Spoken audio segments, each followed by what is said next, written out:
effectively moving this crowd back, and we will see what comes of this. It looks like a demonstrator got behind the lines, have now been taken to the ground. We'll see if they're taken into custody or whether they are pushed back. It looks like they had taken the helmet away from one of the officers. And so that person now being dragged. They are not going to take this person into custody. They're just dragging him back into the crowd. But that person had breached the line and had apparently taken the helmet from one of those officers.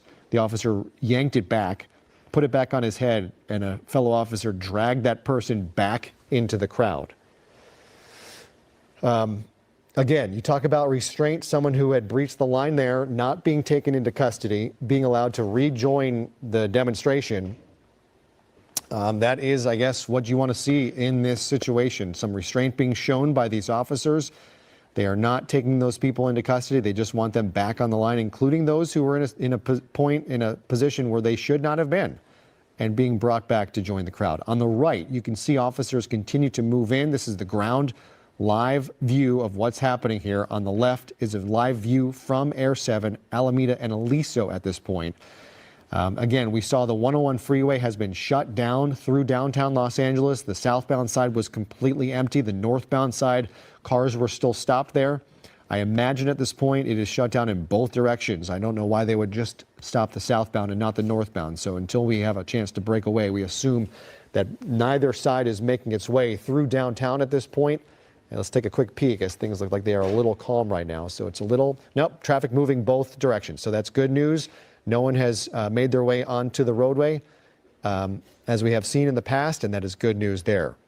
Let's head back to the demonstration and see what is happening. More flashbangs, and that person is now in custody. It looks like the exact same person now taking his bag away and putting him into cuffs, into some zip tie cuffs or some, yeah, and he is now in custody. So you can see these officers dodging, batting away bottles being thrown at them. This person, I don't know whether this person re-engaged something back in the crowd and did something else, or whether this is just a continuation of what they saw before. But this is the person in line.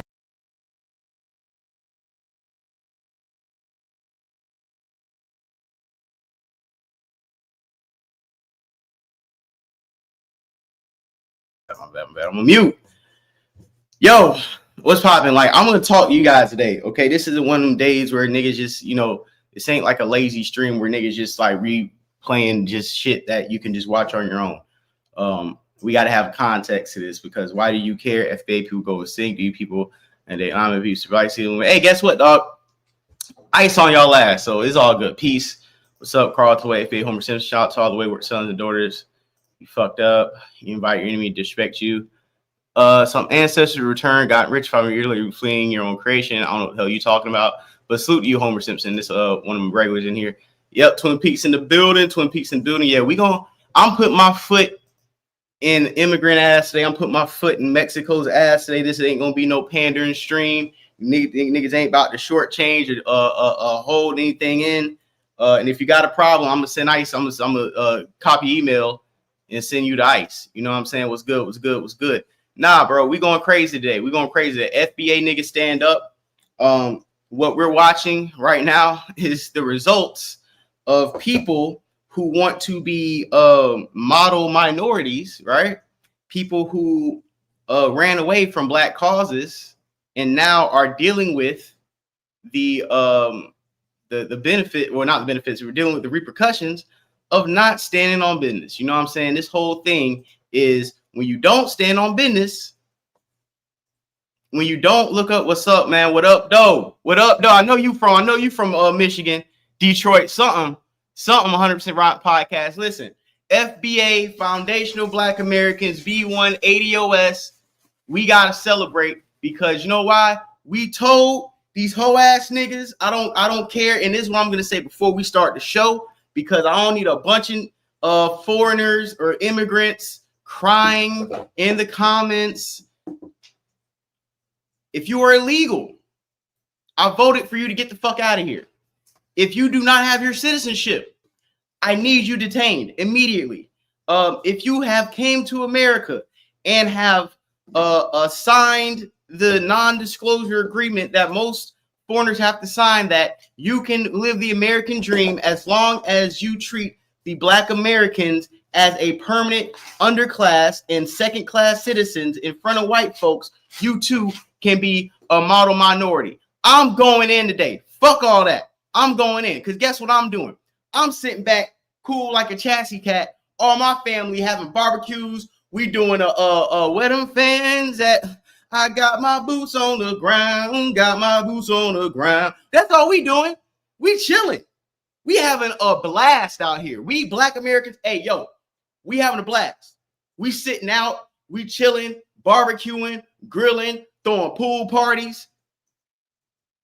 We're not about to be marching with you hoe ass niggas. I'm sorry.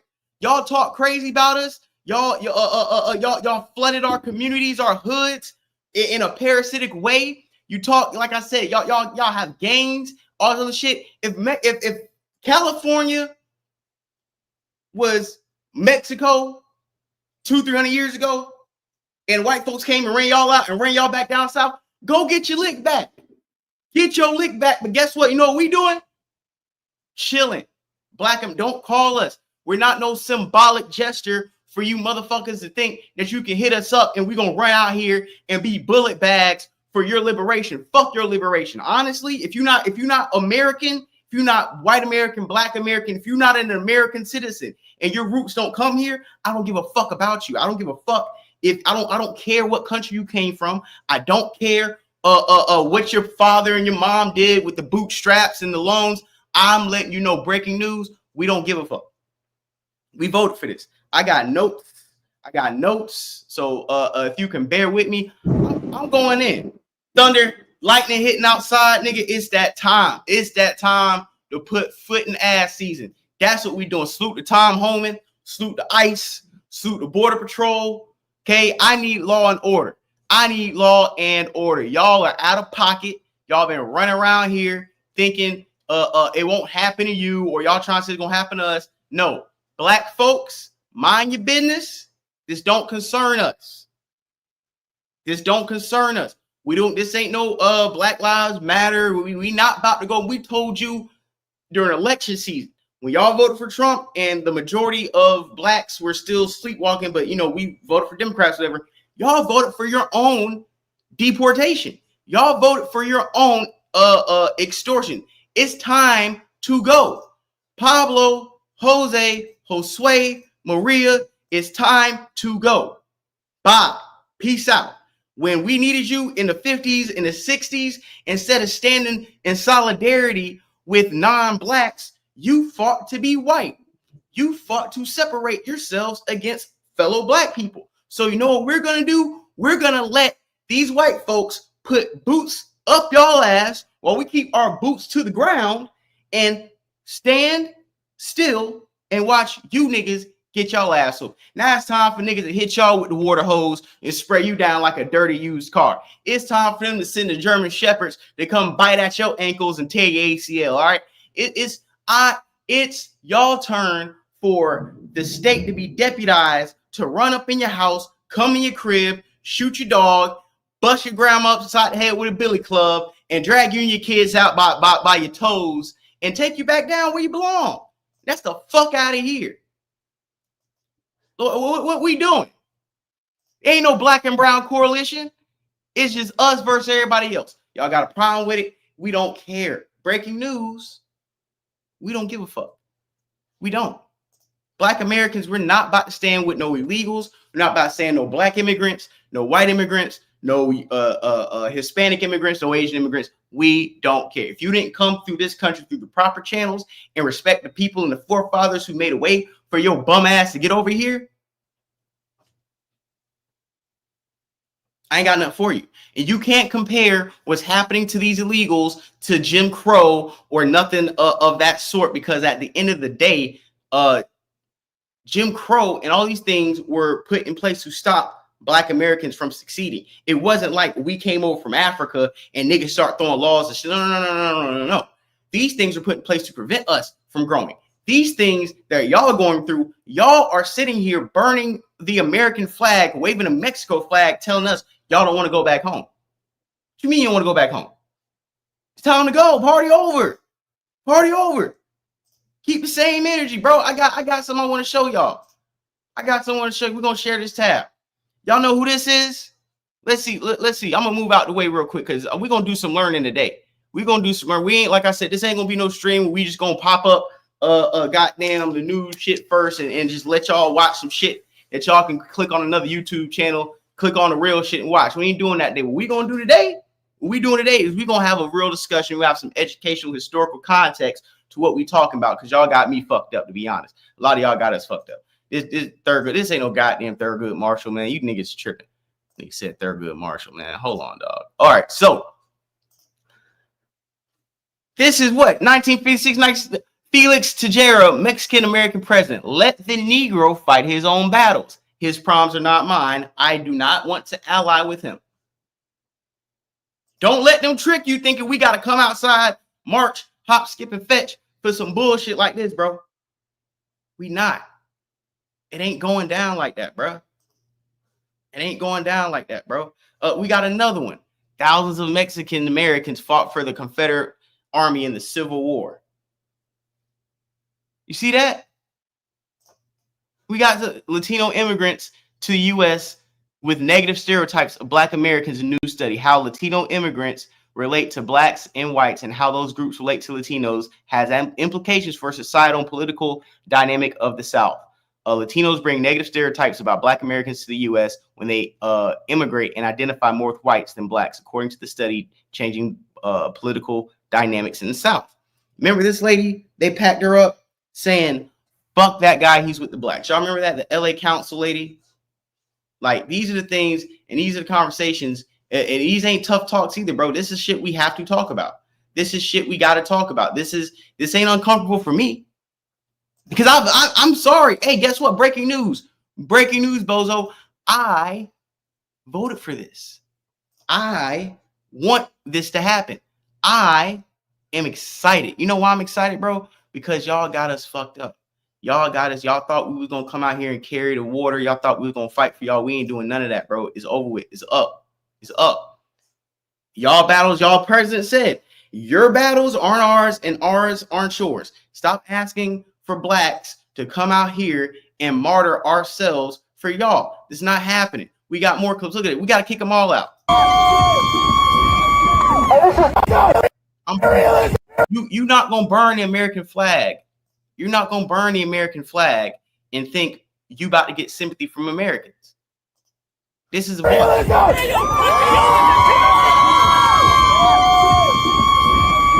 this is not just a good gesture. This is something we need to make real. We need to bring down this empire once and for all. All right. Burn it down! Burn it down! Burn it down! Burn it down! Make it great like 92! Patriot afraid of you! Patriot afraid of you! Make it great like 92! Make it great like 92! Patriot afraid of you! Patriot afraid of you!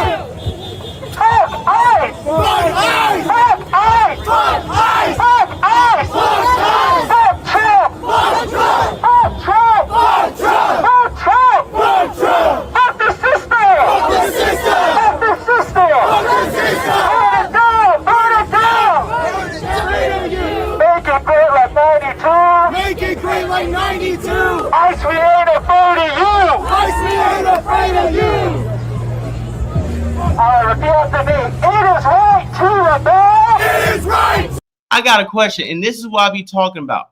What happened in 1992 was niggas got tired, and after the Rodney King trial, niggas got outside and started whipping white ass. That's what we did. We wasn't standing around burning the American flag. We was pulling whitey out of cars, putting niggas in headlocks, and putting boots to the ground and putting foot to ass. That's what we did in 92. I don't remember you Mexicans being around in 92. I remember the Koreans on rooftops shooting the other Koreans. But stop, this is what I be talking about. Y'all trying to galvanize yourselves for something. Y'all sat back and had no participation in talking about we got to make it like 92. Bitch ass nigga, y'all was rolling tamales in 92. You wasn't fucking with us. FBA men, what FBA men truly joke. Y'all not gonna exist in the future. You know what? Skim through my comment, push past the obvious. Listen, You're a tether anyways. You can't even call in, and I'm an FBA woman. You know who says stuff like that? Tethers. If you have something to say, how about this? This is what I'm gonna do for you. I'm not gonna mute you. I'm not gonna stop you from talking. If you can put your money where your mouth is, you nappy-headed tether, this is what you can do. Here's a link. Join in the show. And why don't you say this on camera instead of running your mouth behind a screen in a hut somewhere in Zimbabwe eating zebra and giraffe barbecue sliders? Because that's what you're doing. You're probably making a hippo slider, a lunch for your family, and the Wi-Fi finally worked for the first time in 2 weeks. The first thing you do is jump on my stream and have something to talk about. You're tripping. Who leaves Colombia, obtains U.S. passport, and pretends protest? ICE. It's backwards. That's what I'm saying. Y'all are crazy. Y'all are crazy. But we got some more footage. We're going to run this, and I got some else to show you. To rebel! I stand for hell! I stand for hell! It is right to rebel! It is right to rebel! So stand for hell!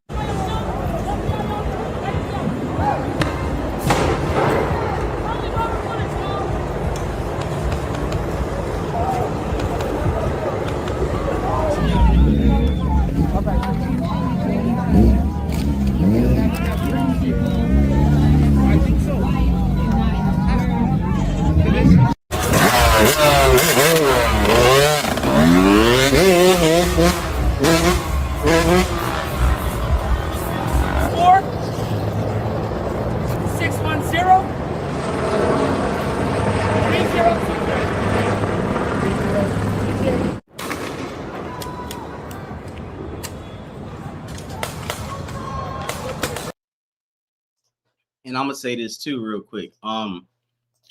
Listen, Tether, I don't know who you think you're exposing, but I tell y'all straight up, I date whoever I want to date. I don't date white women, but guess what? I date Hispanic women. I've dated Mexican women who had their citizenship and their green card. See what I said? I've dated Mexican women with their citizenships. That's not the problem. It's tethers like you who don't want to call in, don't want to contribute to the conversation. So if you're so hurt and you're so triggered, why don't you run out there and catch a couple hot shells for the Mexicans? Because that's what I think you should do. Because obviously I know you're not Black American, because no Black American is going to sit here and think after the years of these people thumbing their nose at us that we're supposed to sit here and cape for them or become a sacrificial lamb to these. Hey, listen, we could throw them all in Diddy's cell. We could throw this nappy-headed tether named Bunny in the cell with the Mexicans, with the illegals. We don't care. Like, what do you got that we need? Nothing. Don't worry about these tethers. What makes sense, be pro FBA, but not date fully FBA women. That's called FBA privilege. That's called being an American citizen.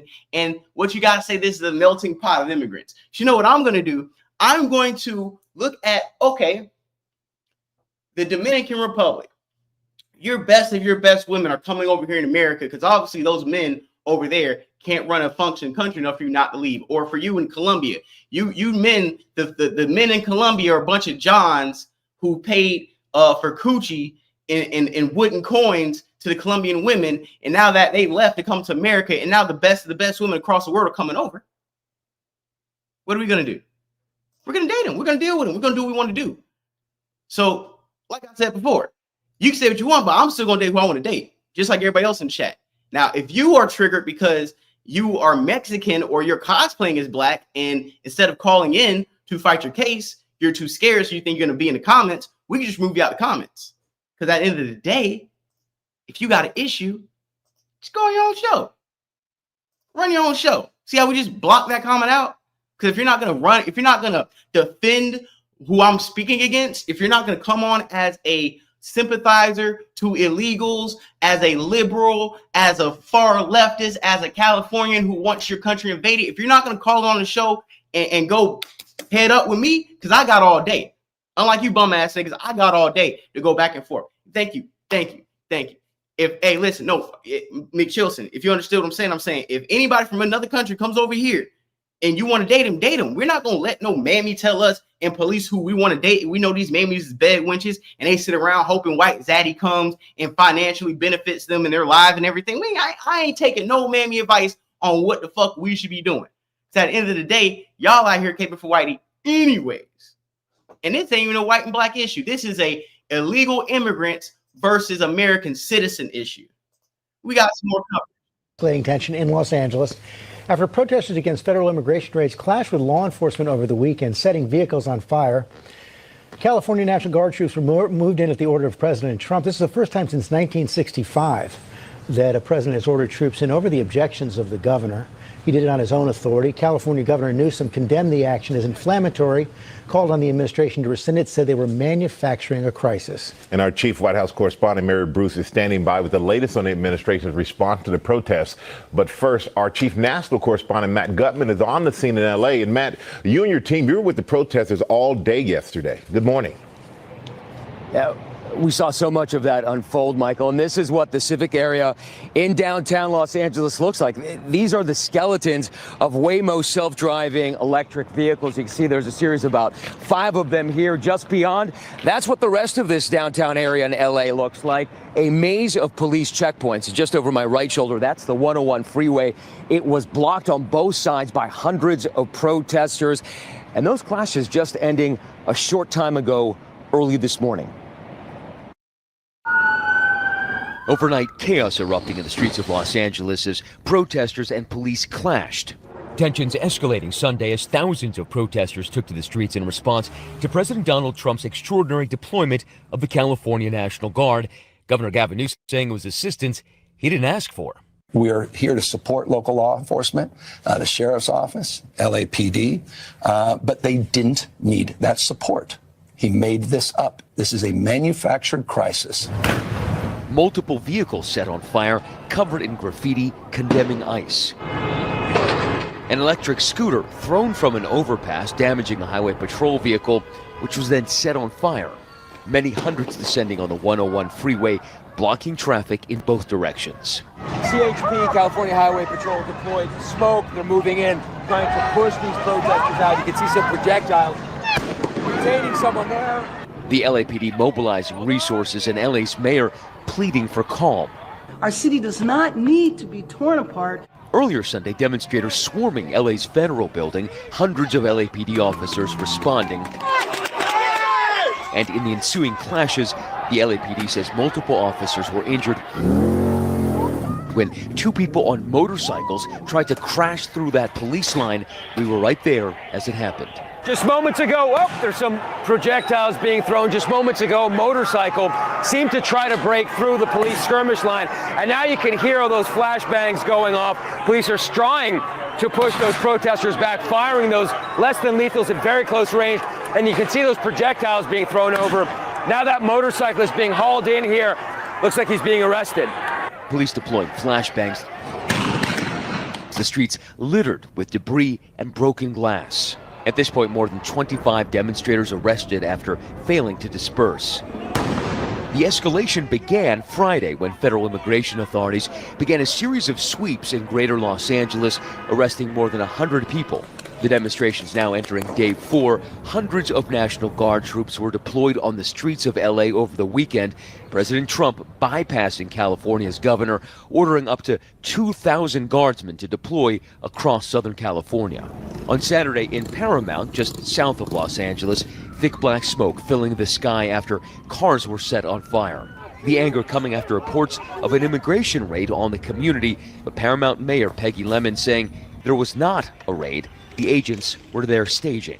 And in a rare scene Saturday afternoon, a Black Hawk helicopter landing in the parking lot of a Homeland Security office, agents unloading supplies for federal law enforcement. California Governor Gavin Newsom calling on the Trump administration to revoke the order to deploy the California National Guard, saying it only makes matters worse. A memo signed by all the Democratic governors says the activation of guardsmen in their own borders without consulting or working with the state's governor is ineffective and dangerous. But President Trump now saying even active duty Marines could be deployed as 500 remain on standby. What is the bar for sending Marines to the bar is what I think it is. I mean, if we see danger to our country and to our citizens, we'll be very, very strong in terms of law and order. So how rare is it for a president to bypass the governor and deploy National Guards in that governor's state? Well, it hasn't been invoked since 1965. That's over 60 years. And Newsom saying that he did speak to President Trump on Friday night. The president did not mention, according to Newsom, that he was going to deploy the California National Guard. And now Gavin Newsom calling President Trump a stone-cold liar and saying that this morning he's going to file a lawsuit against the Trump administration for acts that he called immoral and unconstitutional, George. And Matt, and President Johnson in 1965, when he did that, was actually moving in National Guard troops to protect civil rights protesters.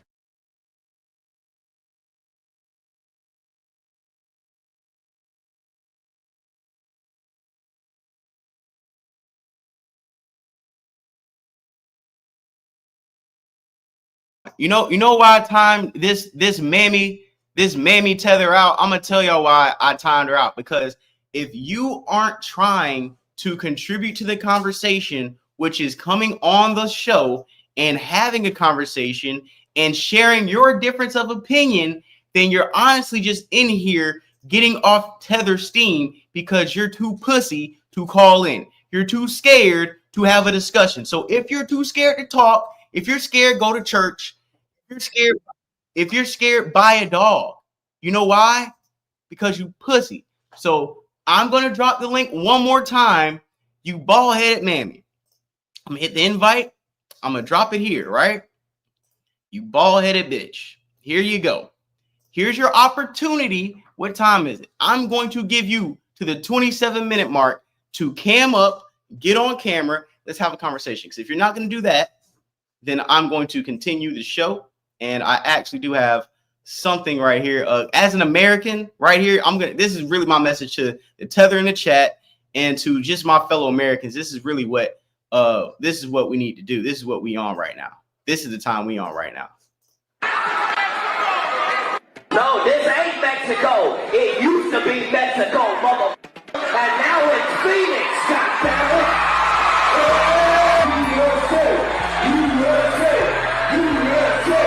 You don't leave here and go to Mexico, mother. Motherfuckers think they can live in this country and then still be allegiance to another fucking country. If you love Mexico, get the over there. Oh, say, can you see by the dawn's early light what's so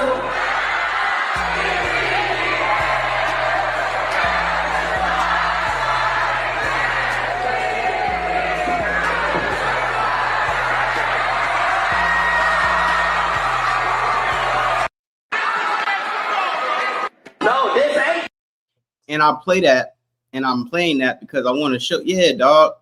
I'm playing that. Yeah. The Cholo pissed. But guess what, dog? Just like he said, I don't give a fuck if you thought that was Mexico. Hey, guess what? We took it. America, guess what? Snatched it. Snatched your chain. Snatched your chain in Phoenix. Snatched your chain in Texas. Snatched your chain. Nigga, if you can't, like I said before, if you can't get on, you know the link is in the chat. If your bitch ass can't get on and you're too pussy to call on, or to even, you ain't got to show your face. You can have an emoji. I wouldn't even call in and contribute to the show, or shut the fuck up, or start your own stream. But we know you won't, because no one wants to hear what the fuck you have to say. And that's probably the most painful part about it all. It's probably the most painful part about it all. We got some more clips. We got some more clips. Give me a second. Bow.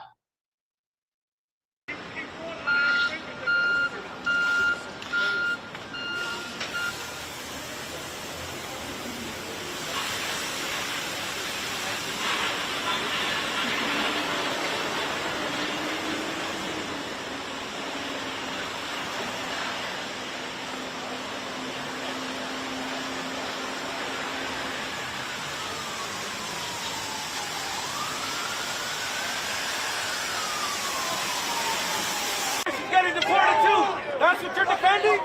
Piece of shit? That's what you're defending? Come on, bro. Look at me. Come on, bro. That's what you're proud of? Oh, proud and proud, huh?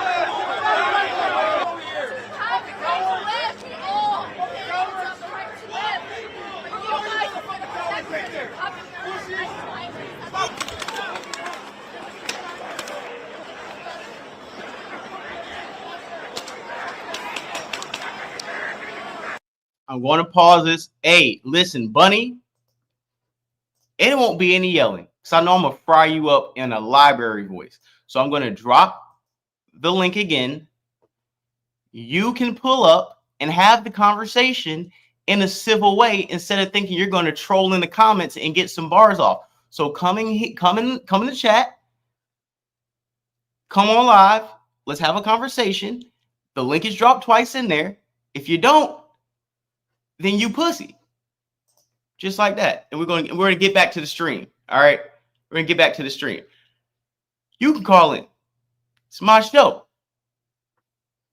If you would like to call in too, Josh, call in. We will speak at a voice level that is comfortable for Josh and Bunny, because obviously they are feeling shook up by somebody who's yelling on the stream that they clicked on. But this is more liberal brainwashing, where they want to tone police places they walk into, right? This is exactly why Trump won. This is exactly why we putting boots to ass, because thank you. Y'all are scared. We're talking regular, and now we don't see y'all. Cam up. Let's have the conversation. I'm talking calm. The stream's calm, but you're not. You're scared. Like I said, we'll drop the link again. Any one of you people want to click on it? Let's have the conversation. But you being emotional in the chat isn't going to justify your feelings. You don't want to go out there and die for your country. So sit on here in the chat and be a tether. Burrito farts, all that shit.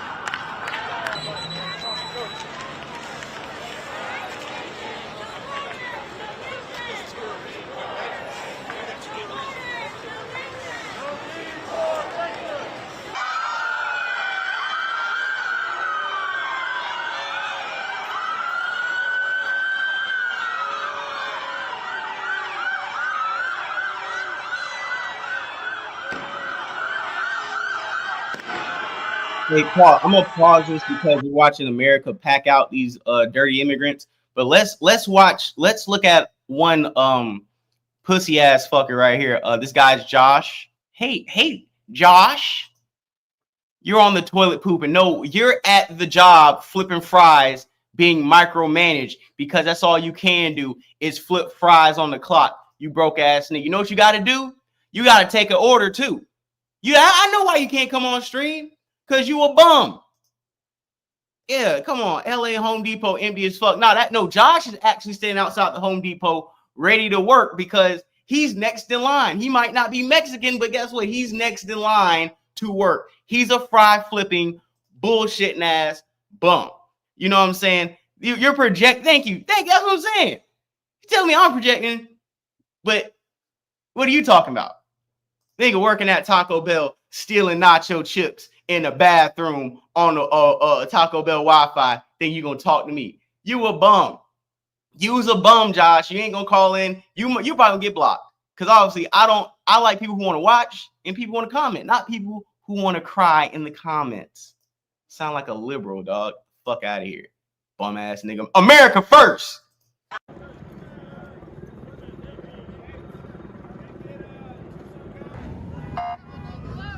Move to the chat clowning this bum ass nigga Josh and clowning this bum ass bald headed mammy Bunny. Who's scared? Goons ain't trying to fall up and get smacked out. But they fucking people get smacked out on camera.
refugees, how dare they, and they're not, let's be very clear, they are not, but how dare they block black people who are actually fleeing global imperialism? How dare they? And so we say the people rise up. We say the people fight back, and Black Lives Matter grassroots means all Black Lives Matter. I love that chant. Black Lives Matter across borders and around the world. We say fight the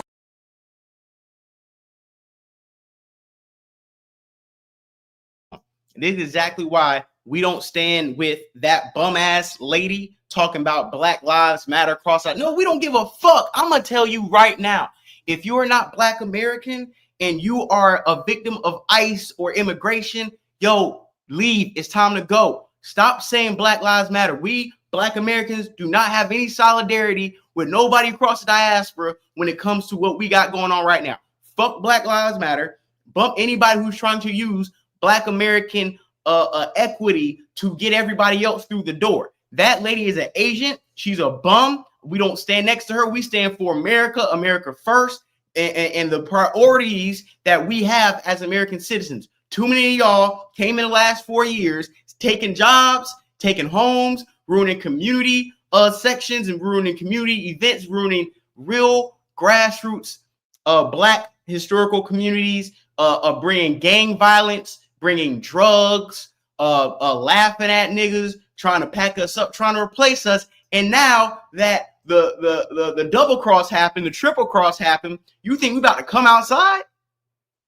This is literally a fight for the soul of white America. And one of the groups that thought they were better off pandering with white supremacy over us is the Mexicans and these Hispanics. My ancestors already paid the bill many times over. So we got it. I'm not giving a fuck about y'all. I thought the argument was the people wanted to be American citizens. So why are y'all waving foreign flags? You know what I'm saying? And the Democratic LA City Councilwoman, Ms. Hernandez, encouraged the LA protests to escalate. She should be locked up.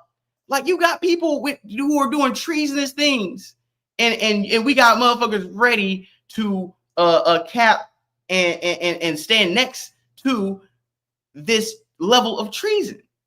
This is disgusting. FBA men run shit. We gonna have that chat, or is that too controversial for the pay? That's what I'm saying, dog. This is a Black American stream. You not gonna come in. That's the problem with y'all. I mean, America still ain't gonna give you reparations. See, this is another African who got packed up, and his dad and his sister got put in the ICE detention centers. That's the funny thing about all this. That's the funny thing about us. You know what Kwame's purpose is? Driving Uber Eats and doing DoorDash orders, because they think driving taxi cabs is the American dream. You know what I'm saying? Guess what? California was Mexico until Americans snatched their chain. And now it's called California, not Viva Mexico, okay? And if you want to go outside and get your lick back with the Mexicans, go outside. Get off my stream. Same thing I tell a lot of the super white ring racist MAGA people when a black and white situation happened. Listen, 30, 40, 50, 60, 70, 100 years ago, when you had a problem with a black person, y'all gonna pull them out their homes and string them up on a tree. Now you get online under troll accounts and try to antagonize people. No, all we know is violence through violence. We don't want to hear what you think online. Come outside and get it cracking. If you're not, then guess what? You a bum. Oh, shut the fuck up, Bunny. You silent when he offered. Now you want to chat it up again after you move on. That's what I keep saying. Bunny's a bum. Who's that dude? Josh, who's sitting on the toilet eating Taco Bell while he's on the clock, is another bum ass tether. And I don't want to hear you try to tell me or try to tone police what I'm doing on my stream as a black American. That's one of the biggest problems we have as Americans, black and white, where people ain't used to how brash and how passionate Americans speak. So they come here and try to tone police us or tell Americans in our own country on our own American Wi-Fi how to speak through a stream they clicked on. Like, you come to a country you volunteered to come to and try to tell us what we gonna give you. That's what you do on my stream. You came to my black American stream and trying to tell me what I should be doing on my stream instead of going back to your mud hut with the zebra, but with the barbecue zebra sliders and making your own stream. That's the problem we got with y'all right now. You don't know when to shut the fuck up. Thank you. Ain't nobody talking about no reparations. This ain't about reparations today. We're going to get ours. We talking about is how you immigrants who spent the last 4 years capping, dancing, cackling, thinking y'all were model minorities, and now y'all got y'all nigga wake up call. Now y'all got y'all Hispanic wake up call. Now y'all realize, oh, we're not white. Oh, we spent the last 50, 60 years shitting on black people trying to be white just for them to pack us up. And now when I'm looking for the black man to help me, we ain't gonna do nothing. Because guess what? We can't, thank you. We on immigration day. Guess what? You know why we laughing? Because guess what? They're not sending us. Listen, ICE ain't grabbing me to take me nowhere. Where ICE gonna send me? Alabama? Wow, oh shit, ICE came to the door. They taking me straight up. I'm from Florida. They gonna take me to Georgia. Oh shit. ICE came up. Oh my God. Oh, ICE came to me and my family's door. We going, oh my God, we're going back to South Carolina. Oh, we're all getting packed up back to South Carolina. You ain't no American citizen. Shut up. I'm not after you. I'm a U.S. citizen. You know who talks like that? Tethers. You know who talks like that? Illegal immigrants. You know what I'm going to do? I'm going to take your email and I'm going to send it to ICE. That's what I'm going to do. Everybody who's being a tether, chill. I'm going to take your names. We going to send all that to ICE. Tom Holman on line 3. We going to pack y'all up. We need to deport you back to Africa. I'm sorry, we never went to Africa. Like I said, and you know what's funny about you? Like I said, you goddamn mud hut dwellers. When I'm asking you to cam up and jump in the chat, you're too scared. Just like you were too scared to fight for your homeland. You were too scared when foreigners came to your homeland and told you what you was going to do, packed you up, took your resources. Now you think you're going to come to America and have a conversation with us. Nigga, you can't have a conversation. You ran from your homeland. All y'all ran. Talking about, and these Latinos flood deep south and they're quiet at first. But hey, guess what? They're getting packed up. They're leaving. We got a bunch of tethers back. We got ICE down here going crazy. Salute to Rob DeSantis. ICE down here packing y'all up on a daily basis. Thank you, bro. We've been the FBA is the world's most inclusive. That's a fact. We're the most hospitable. We're the world's most brave for fighting for others, but we got taken advantage of for the last time. That's real. You can't tell me what Hispanic movement or what African movement or what type of movement you people have made in your own countries, in your own homelands that contributed to liberation. Because y'all are still broke and chained, flying flags of corruption around third world developing nations because you allowed the white man to come over here, put boots in y'all ass, and send y'all across the globe scattered just so you can be a man with no home trying to tell me who's sitting in my crib that I'm wrong for what I'm doing. Please relax. Yes, they're eating barbecue zebra sliders right now. We already knew Kwame wasn't. Come on, bro. Kwame was half African. Listen, half African, a quarter African. You got to go. If you're not American, you got to go. If your parents weren't born here as Black Americans, you got to go. Bye. If your granddad, your great grandparents didn't come from, this black belt here, they didn't come from the Great Migration, they didn't come from Jim Crow, nothing like that. Bye. Peace. Don't let the door hit you on the way out. You could have been left. That's why ICE coming to take y'all. I don't give a fuck if you at the school, if you at church. I don't care if your wife's getting pregnant. I need them to go. I voted for this. This is beautiful. Thank you. All y'all are against us anyways. So why am I about to be here, K, for you talking? We need to go outside. We need to fight. We need to fight.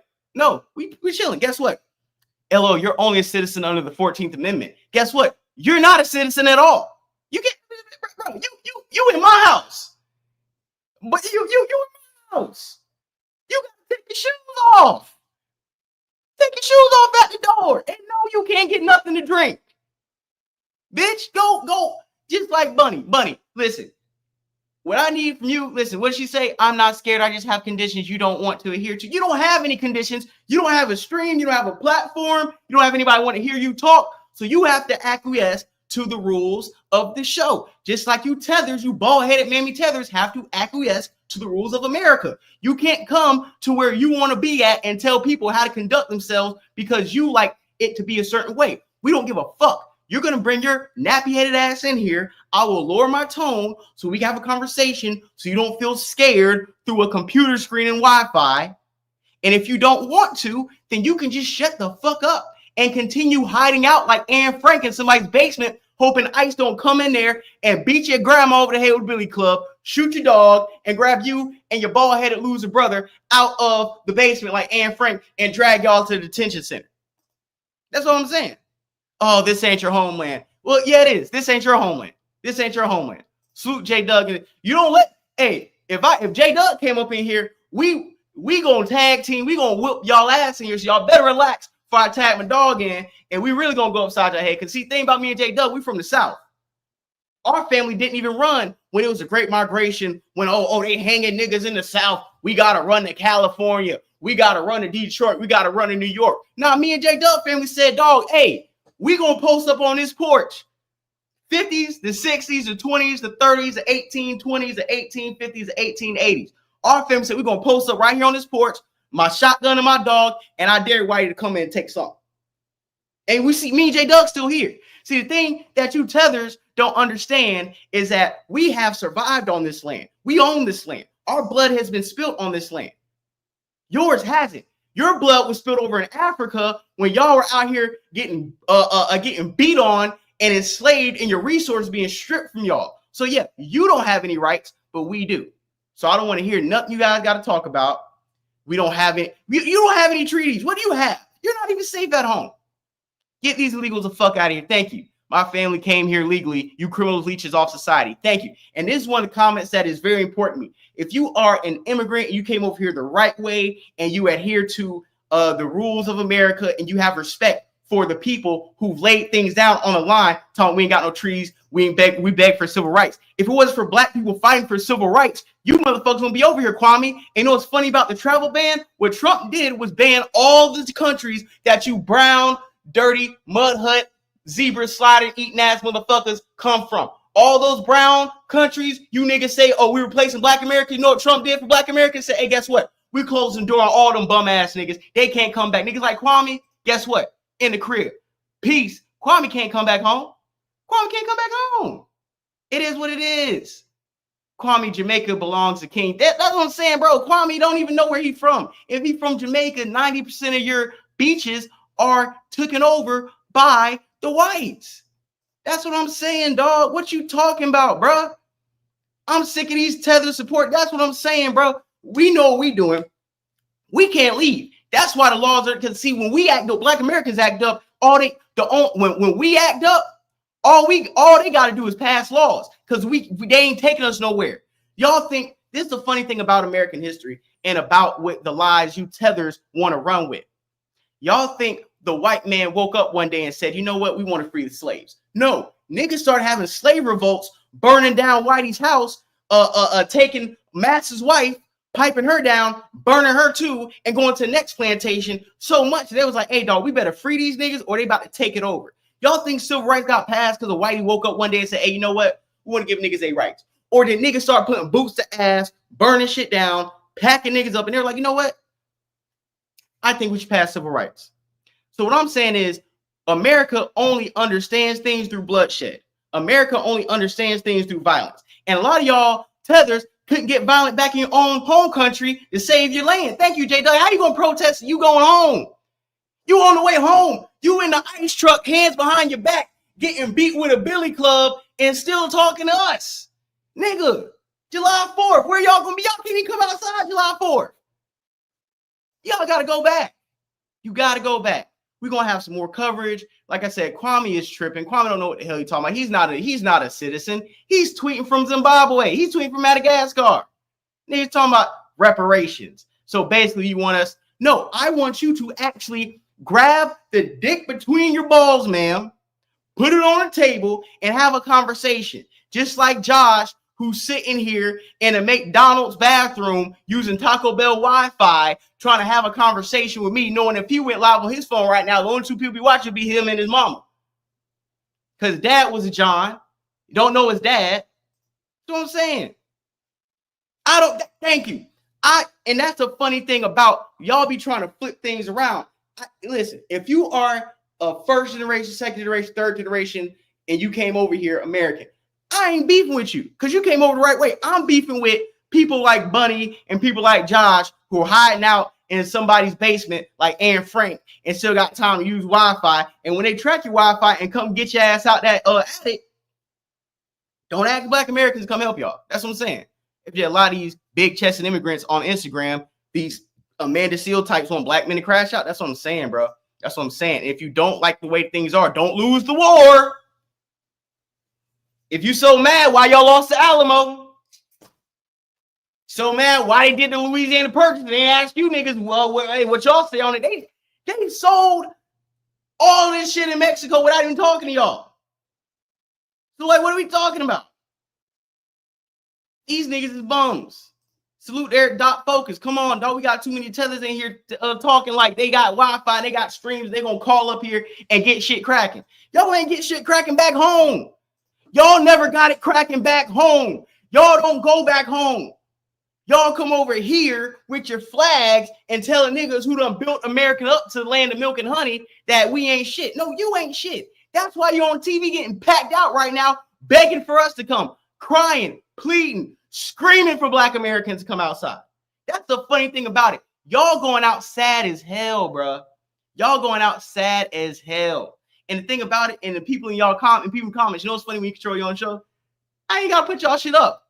You just hoping niggas see what the fuck y'all saying. Thank you, dog. Thank you. If you got the same need to fight for freedom in your homeland, you wouldn't be over here. You're talking to winners. Me and J Dub family, we have fought in the Civil War, World War I, World War II, the Vietnam War, the Gulf War, Afghanistan, Iraq. I don't know what L in there. Your people ain't fight for shit. Your people never won anything. You don't have a military. Your family didn't fight. You don't have like me and J Doug, me and the rest of Black Americans, we got aunties, uncles, grandfathers that are proud of former soldiers, former Marines, former sailors in the Navy, and we have pride on 4th of July. We have pride on Memorial Day. We have pride on Veterans Day because we know that they have fought. And even when they fought and came back and didn't get the same rights, we still fought again and got to what we were owed and is still getting for what we owe because we are the country of winners. We come to your homeland, take your resources, and benefit off it. We go to Africa, chop your hands off. Now you got nubs on that motherfucker for gold chains, rings, all that shit, cell phones, all that. The thing my laptop run on, we take it from y'all so we can stream freely and you niggas fight over alligators, zebra sliders. It is what it is. If you got a problem with it, why don't you come around here and crash out? It's time for you to crash out. Is y'all gonna crash out? Thank you. Is you gonna crash? Josh, are you gonna look? Are you gonna crash out? Because obviously you ain't crash out your homeland. You ain't even crash out your job. You still hiding in the bathroom. Is your 15 minutes up? These tethers are crazy.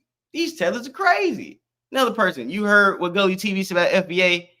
He been acting like a real tether lately. Bro, I don't watch Gully TV, man. I don't watch anybody who want to flip-flop or want to pander to both sides is an enemy of mine, bro. If you ain't standing on 10, you got to get the fuck on, dog. I'm telling you, man. I'm telling you.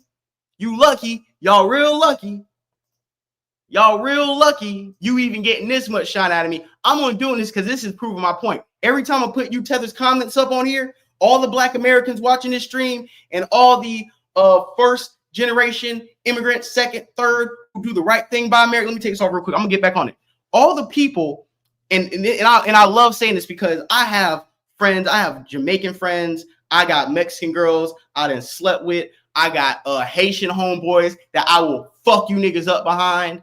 I got Dominican homies that I will fuck you niggas up behind. So it ain't got nothing to do. We're not xenophobic. We know when people come over here and properly assimilate to America and treat everybody with fairness and respect and give us the reverence that we're owed for making a land that people can come over here and live their wildest imaginations of prosperity out and still benefit and even send money back to their homeland. We ain't tripping on y'all. We're tripping on these ungrateful tethers who have to hide out, have to run behind pickup trucks at Home Depot and thinking that they're better than us because 40 of y'all are sitting in a one-bedroom house with one bed. Y'all got to rotate every 30 minutes that nigga get to sleep on.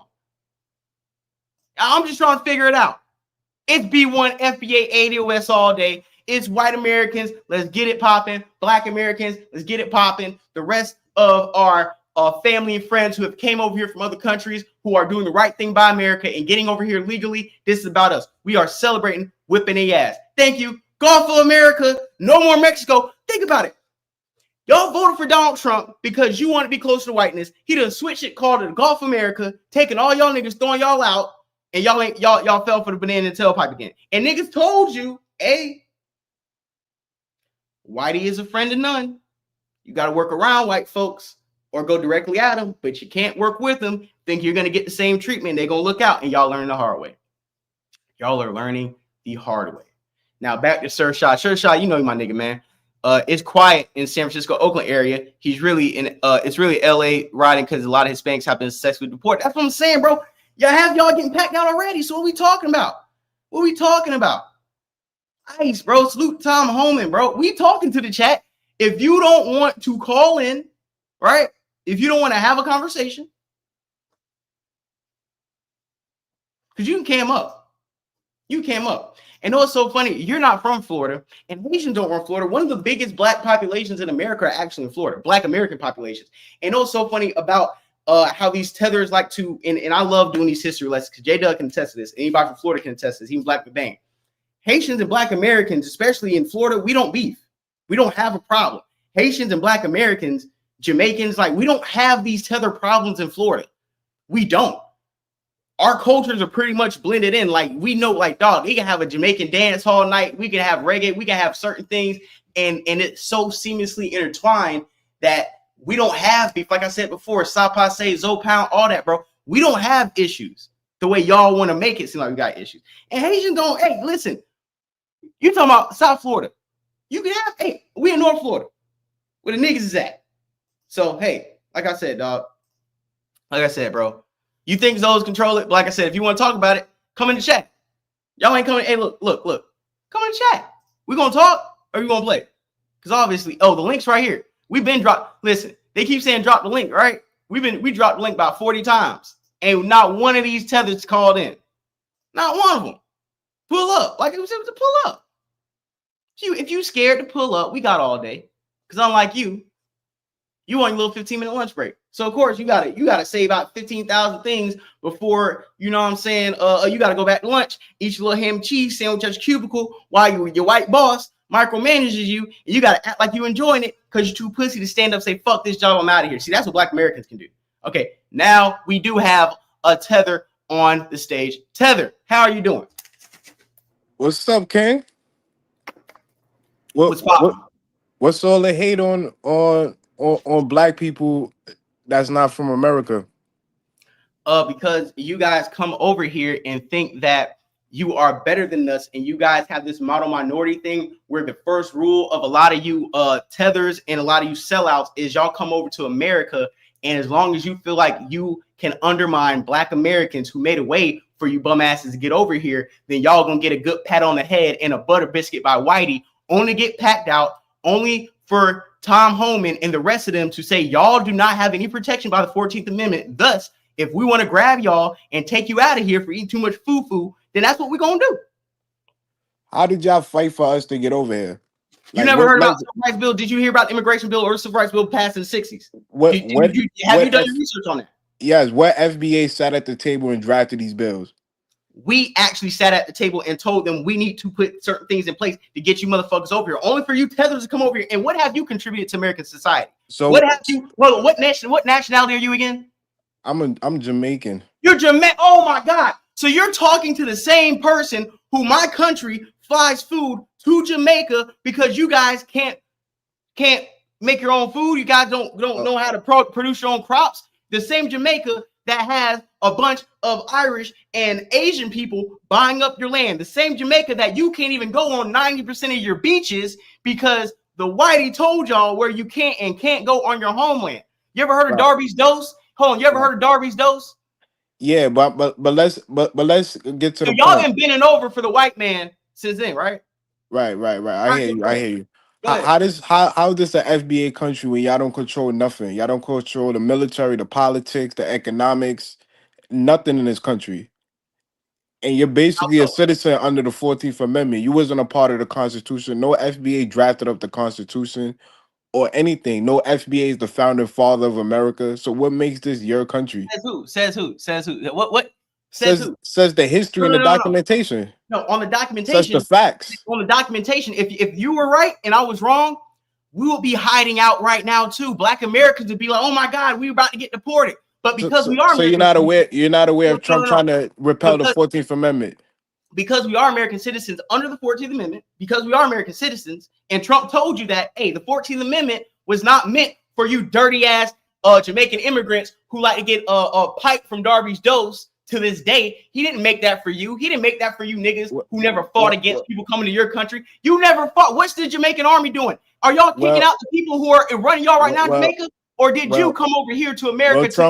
Trump didn't draft the 14th Amendment. You come to America to escape what Jamaica is, because Jamaica is a shithole, right? I didn't escape. Jamaica is a shanty town, right? What is Jamaica doing? Tell me how great is Jamaica? What resources and opportunities do you have in Jamaica for you to leave and come over here? What's so great about America that you're over here for? Well, I'm here to drain out the economics out of America and go to Africa. That's my plan. I didn't plan to come here. I didn't want to come here. So you see exactly why Tom Homan. I came here. I was 4. Hold on. So you see exactly why Tom Homan, Donald Trump, and Black Americans are sitting back barbecuing you motherfuckers, laughing at y'all while you have to hide out and get packed up. Because if they just feel like, hey, guess what? Even if you're an immigrant, what I gotta hide for? I'm a U.S. citizen. You are hiding. You can't even show your face because you're hiding. You're proving you're hiding right now. You can't even show your face because you're scared. What do you want to look in another man's face for? Are you interested in men? What's about being Black American? I can come on the stream, tell people, hi, I'm in Jacksonville, Florida, Southside Boulevard, if you want to pull up on me, and still sit on camera. Bro, you in a shithole city with a high murder rate. Because you're scared. You can't even show your face because you're too scared that ICE is going to deport you.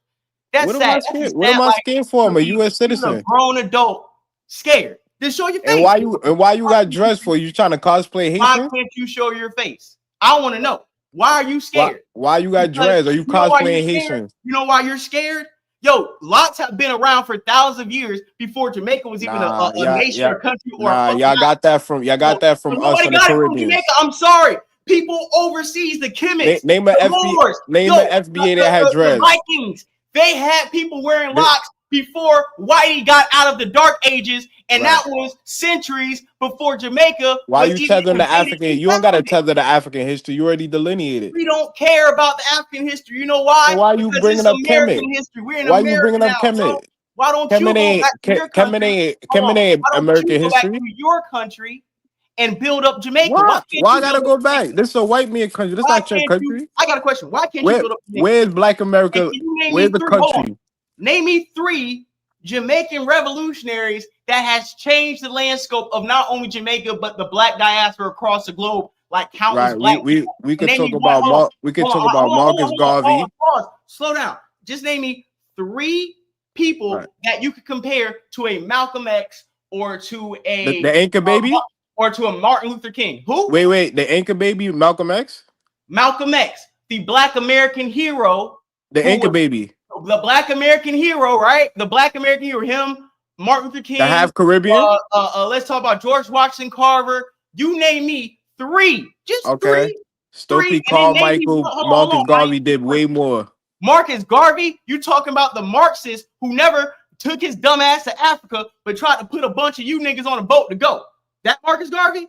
I'm talking about the one that built up Harlem. Yeah, that one. He didn't build up shit in Harlem. Harlem was built up before Marcus Garvey's fat ass came around that motherfucker. Marcus Garvey the same age. How did I know? Because I'm from America. See, that's the thing about it. Y'all think y'all come not from New York.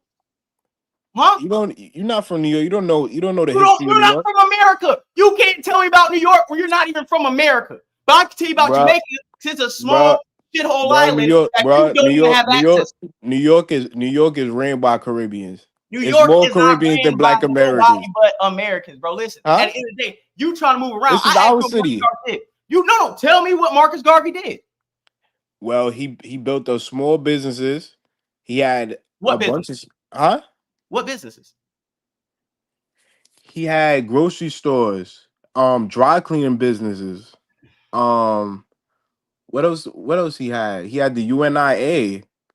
And what was that? He started a move. He started a move. He started a movement that still exists to this day. What movement is that? Pan-Africanism, red, black, and green. Nobody. That's a myth. Pan-Africanism doesn't exist. You know why Pan-Africanism doesn't exist? Because your tether ass is calling here, hiding behind a camera, trying to tell a black American what we're supposed to do, but you're supposed to be Pan-African, right? I'm not telling you nothing to do because this ain't your country. Listen, Pan-Africanism is a myth. You don't run this country. Hold on, Marcus Garvey was a scrub. He was a bum, and because he opened a few Jamaican dry cleaners, that is y'all national hero. That shows me how low of the bar you bum-ass Jamaicans have in your fucking mindset that you think a fat, white woman-loving tether that never took his ass across the Atlantic Ocean to Africa, but was trying to get a bunch of white people to fund to take him and a bunch of you dumbass niggas back to Africa. Never happened. What are you doing for Jacksonville to bring down the murder rate? As if Marcus Garvey did something. What are you doing in Jacksonville to bring down the murder rate? What are you doing in Jacksonville to build not an being a infrastructure? murderer or getting murdered, you dumbass tether. Tell me about the shower posse and tell me about how Jamaicans came to America and started extremely violent gangs and groups. Tell me about the shower posse since you want to talk about gun violence in America. Tell me about the Jamaican shower posse and now go. I mean, we had to take shit from y'all. Yeah, take what? We Y'all had to still take shit from y'all. What Jamaicans are in power? What Jamaicans in power? Well, y'all call Westmore, Tether. There's a bunch of people that's with Jamaican backgrounds in politics. Westmore ain't got no you see what's going up in Baltimore? Westmore ain't got no power. Y'all think Westmore about to win something? Like I said before, you can't tell me one liberator you have from Jamaica. You can't tell me one civil rights activist that has actually done tangible things. So what about Stokely Carmichael? Oh, listen, Marcus Garvey is your biggest hero. What about Stokely Carmichael? All Marcus Garvey did was take a tugboat and try to convince a bunch of niggas to hop on that motherfucker, and they could not. And speaking of Stokely Carmichael, unlike you and the rest of you tethers, Stokely Carmichael was a real nigga and who actually stood for things. You're talking about Kwame True. Yeah, shut the fuck up. Hold on. And y'all had Bayard Rustin. Stokely Carmichael actually wrote great papers. He did great research, and he didn't come over here with your dumbass tether mindset thinking he was gonna come to America and take something to bring back to your bum ass island eating curry chicken. He said, if I'm in America, I'm for America. I'm gonna die for the black people around me who are on the same type of time. See, y'all lost that plot a long time ago. But y'all picked Bayard Rustin over Stokely Carmichael. Y'all picked gay rights and them bum ass civil rights niggas. We didn't pick shit. We didn't pick shit. I want to know. Bayard Rustin not your hero. I want to know this. Bayard Rustin not your hero. I want to know this too. Why and what is Jamaican natives, the black Jamaican natives, are y'all going to pull us South Africa and kick people out of y'all country, or are y'all going to sit here and keep getting packed out and fucked in the butt because you don't have any other options but to be subservient to white people? Why do you not have access? Why don't you have access? Bro, Jamaica is a 97% black country. Why don't you? If you have 97% black people or African people in Jamaica, right? Because black is only reserved for black Americans. If you have 97% of Africans over there, right? So black is only reserved for y'all. Why do you? You niggas is insane. Why do you? I got a question. Because y'all don't identify as black. You identify as Jamaican. So why do you? I'm a black man first. Let me ask you. You know what black means? Why don't you and your 97%? I got a question. Why you and your 97% only have access to 10% of your beaches? Can I get that? Why do y'all keep promoting these fake ass lies? Y'all always talking about this fake ass. Oh, y'all can't go to the beach. Tell me how much access. So tell me how much access you have to your beaches. Bro, you can see people on the beaches every day. I got a question. Just answer the question. You're 97% African heritage over there in Jamaica. Why don't you have 100% access to your beaches? Why don't you have 50%? We have 90% access to the beach. No, you don't. It's probably a 10. It's parts of the beach you can't because it's privately owned. It's privately owned. Yeah, just like in America, it's privately owned beaches that you can't go to. Why you not fighting them? We can go to any. Listen, we can go to any beach. No, you can't. It's privately owned beaches in America. It's privately owned beaches in America. We can go to the Hamptons. If we have somebody who owns a park, that's one thing. That's not the same thing in Jamaica. The same thing in Jamaica isn't applied in America because what happened in Jamaica, you don't have access to shit there. You can't go to the resorts. You can't go to the islands. They pretty much got you niggas like as an exhibit for tourists. When we go to Jamaica, we come in and look at you niggas in your shanty towns and your fucking shacks. We stepping on y'all shit, knocking your weed over because we don't give a fuck because y'all don't give a fuck. Why do you want respect from us when you don't even get respect? You know nobody's going to Jamaica and doing that. We are going to head bust. We are listen. Crazy. Listen. We want to know. Thank you. That's what I'm saying, dog. When I was in Jamaica in March, I was on a trailway, and the local said there was only one. Trelawney. Thank you, Shakiria. Thank you for exposing this tether who's hiding because Tom Holman is circling his block like an op right now. We already know you talk. I'm sorry. You're talking to people who we take our disposable income and vacation in your country in places. Why y'all want to vacation in a shithole country? Hold on. Do you know how much of a mind fuck that has to be for you hiding behind this camera that me, Shakiria, and other Black Americans can go to your country and go places you can't go? And why you want to go to a shithole country? Allowed to, because we own you niggas. We send food to you bum ass niggas. You ungrateful bums. You would be starving, eating fried rice every day if America didn't have enough mercy and sympathy for your failed country to be providing food. We have to give you food shipped to Miami for Jamaica for you bum ass niggas not to starve to death. Is that a lie? I hate it. No.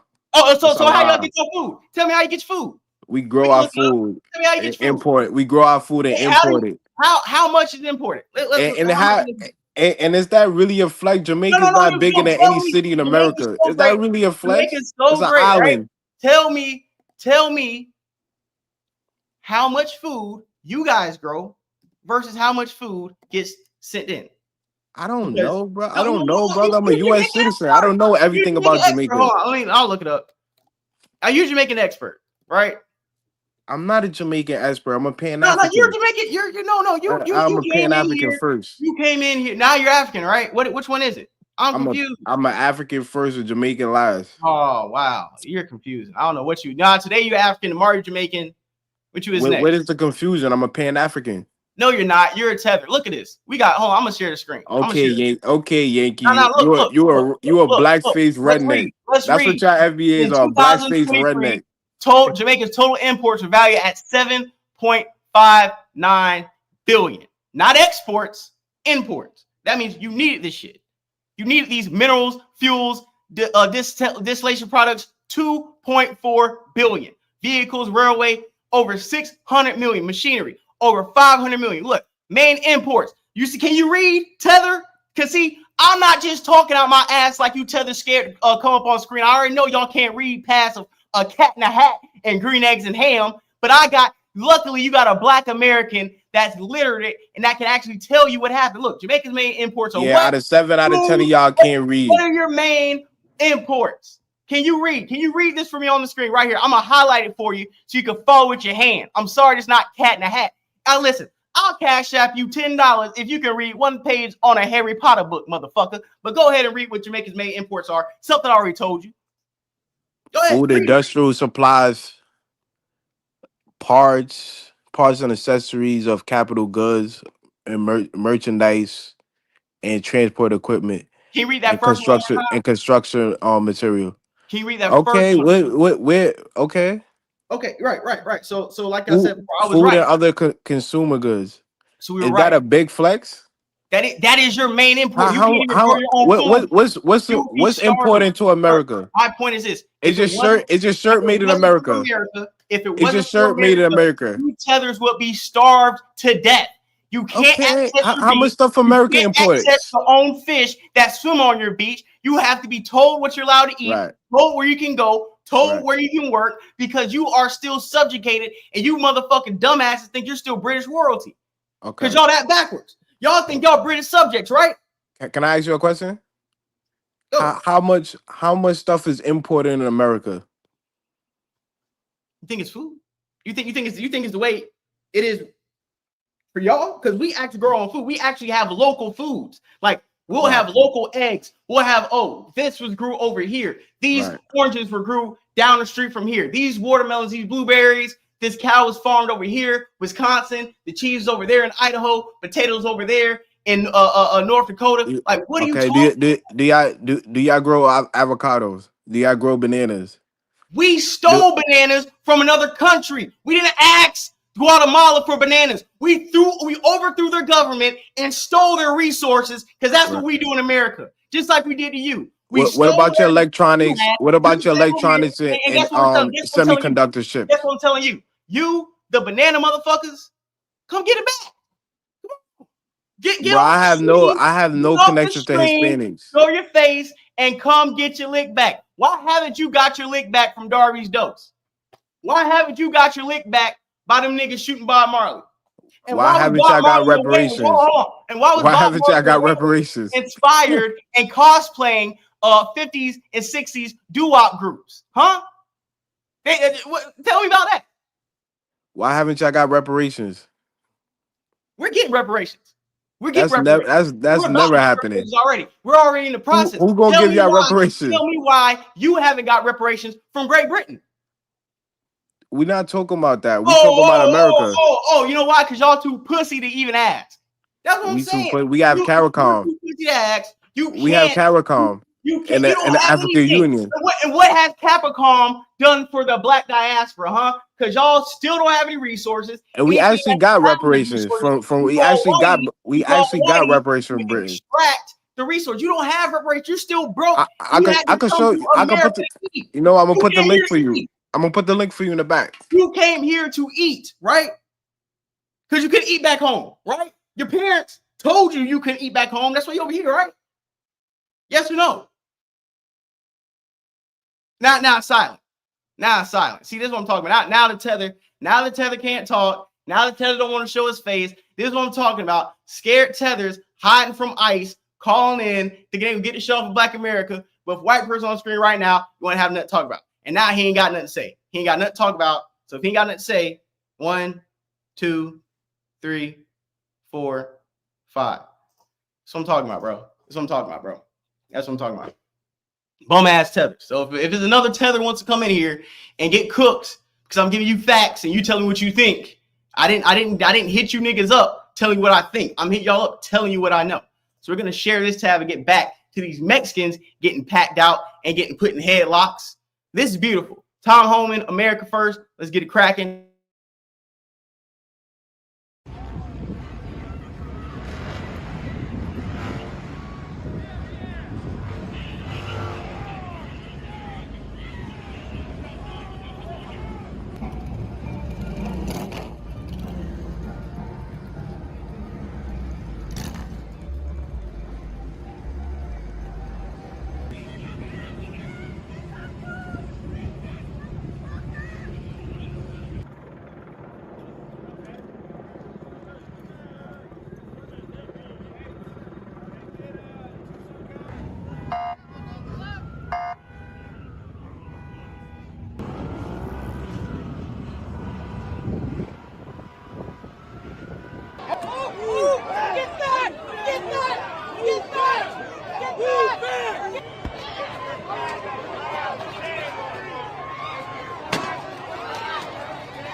Are you prepared to invoke the Insurrection Act? Depends on whether or not there's an insurrection. We see they will face charges. Thank you very much.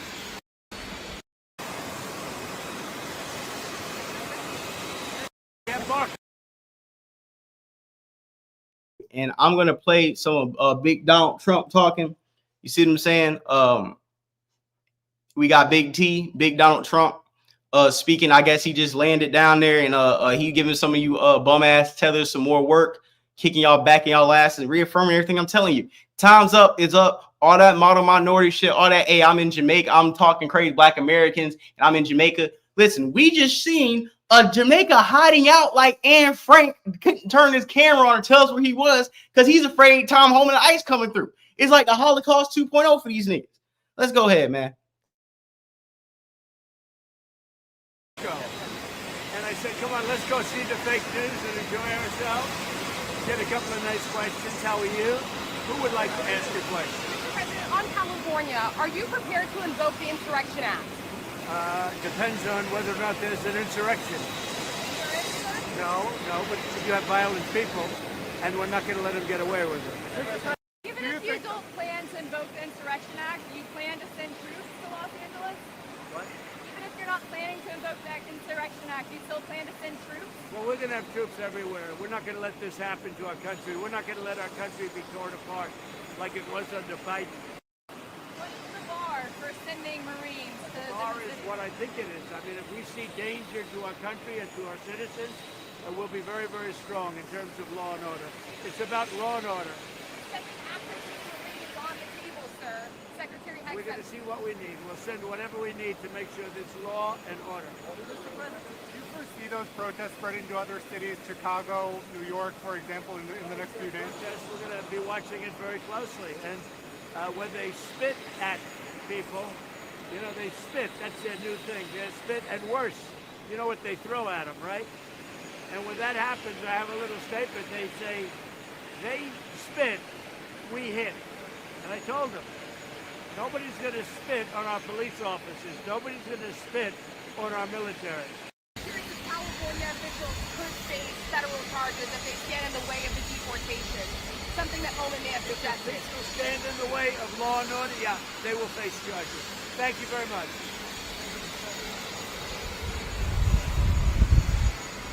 Right.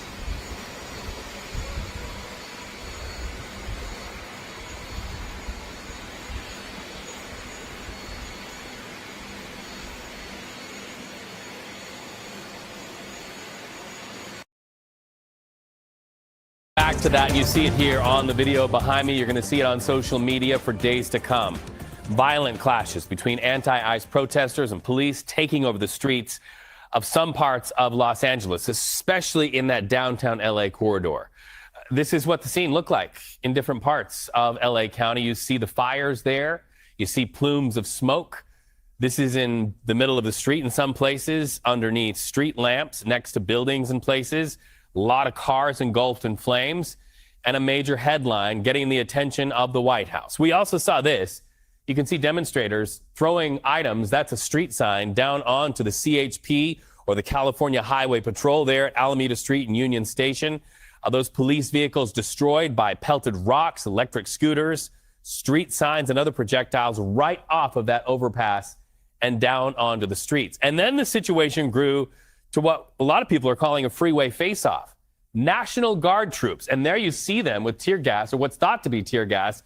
They're toe-to-toe with protesters. Some of those protesters you see brought to the ground. They were hauled away in zip ties behind their backs. Soldiers also deployed what looks to be that tear gas and fired, even in some cases, non-lethal rounds towards some groups. A reporter even got hit in the leg by a rubber bullet. The troops arrived in that area on Sunday, and they did so ordered by President Donald Trump. He deployed 2,000 National Guard troops. So that raised the ire of some California officials, like the leader of California in government, Governor Gavin Newsom.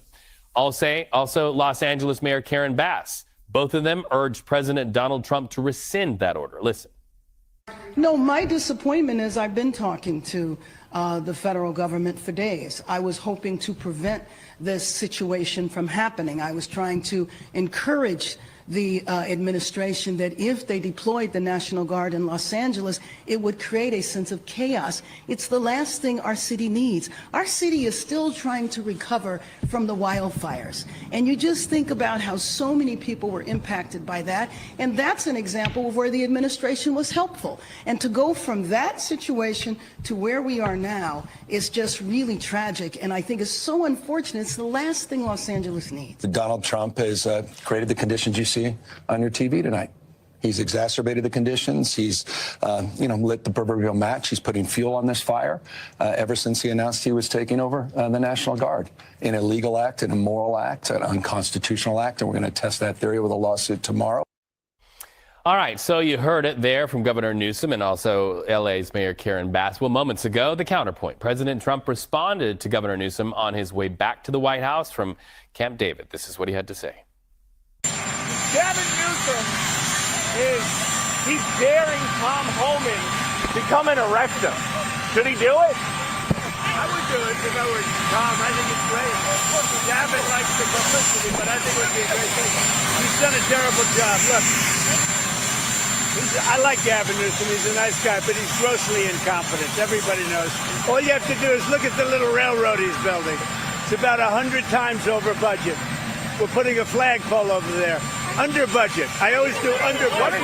What does your intel tell you about these people causing all the problems in LA? Oh, are they people ICE is trying to deport, or are they professional agitators? The people that are causing the problem are professional agitators. They're insurrectionists.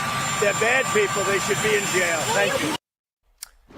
So in moments, CBS News White House reporter Olivia Rinaldi will join us to talk about what is going on there from the White House. But first, let's get to the ground in Los Angeles and CBS News correspondent Elise Preston. Elise, a lot of people waking up to the destruction and the aftermath, wondering what today is going to look like, what the rest of the week is going to look like.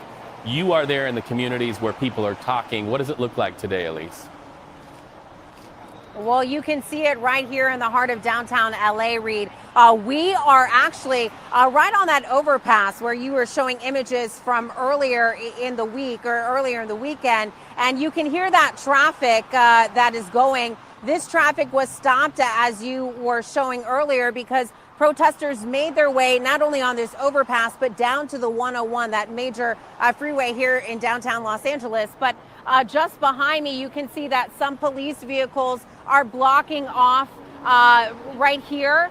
They've kind of moved a bit, moved their position. They're letting some vehicles go through. Not sure what that truck was that just went by. But you can also see National Guardsmen are standing right in front of this federal building at the ready. We saw them take a break kind of in the early morning hours. For a few hours, they were not here, and now they're back. This is the federal building that has been at the heart of protests all weekend long. This federal building is also a detention facility. So some people who were detained were taken here. On the opposite side of the street, you're also seeing more National Guardsmen. They're kind of lined up against the roadway there. They have their shields in hand. They have batons in the other hand. So I think as far as law enforcement is concerned, they're on the ready for possibly more demonstrations to happen, to erupt today.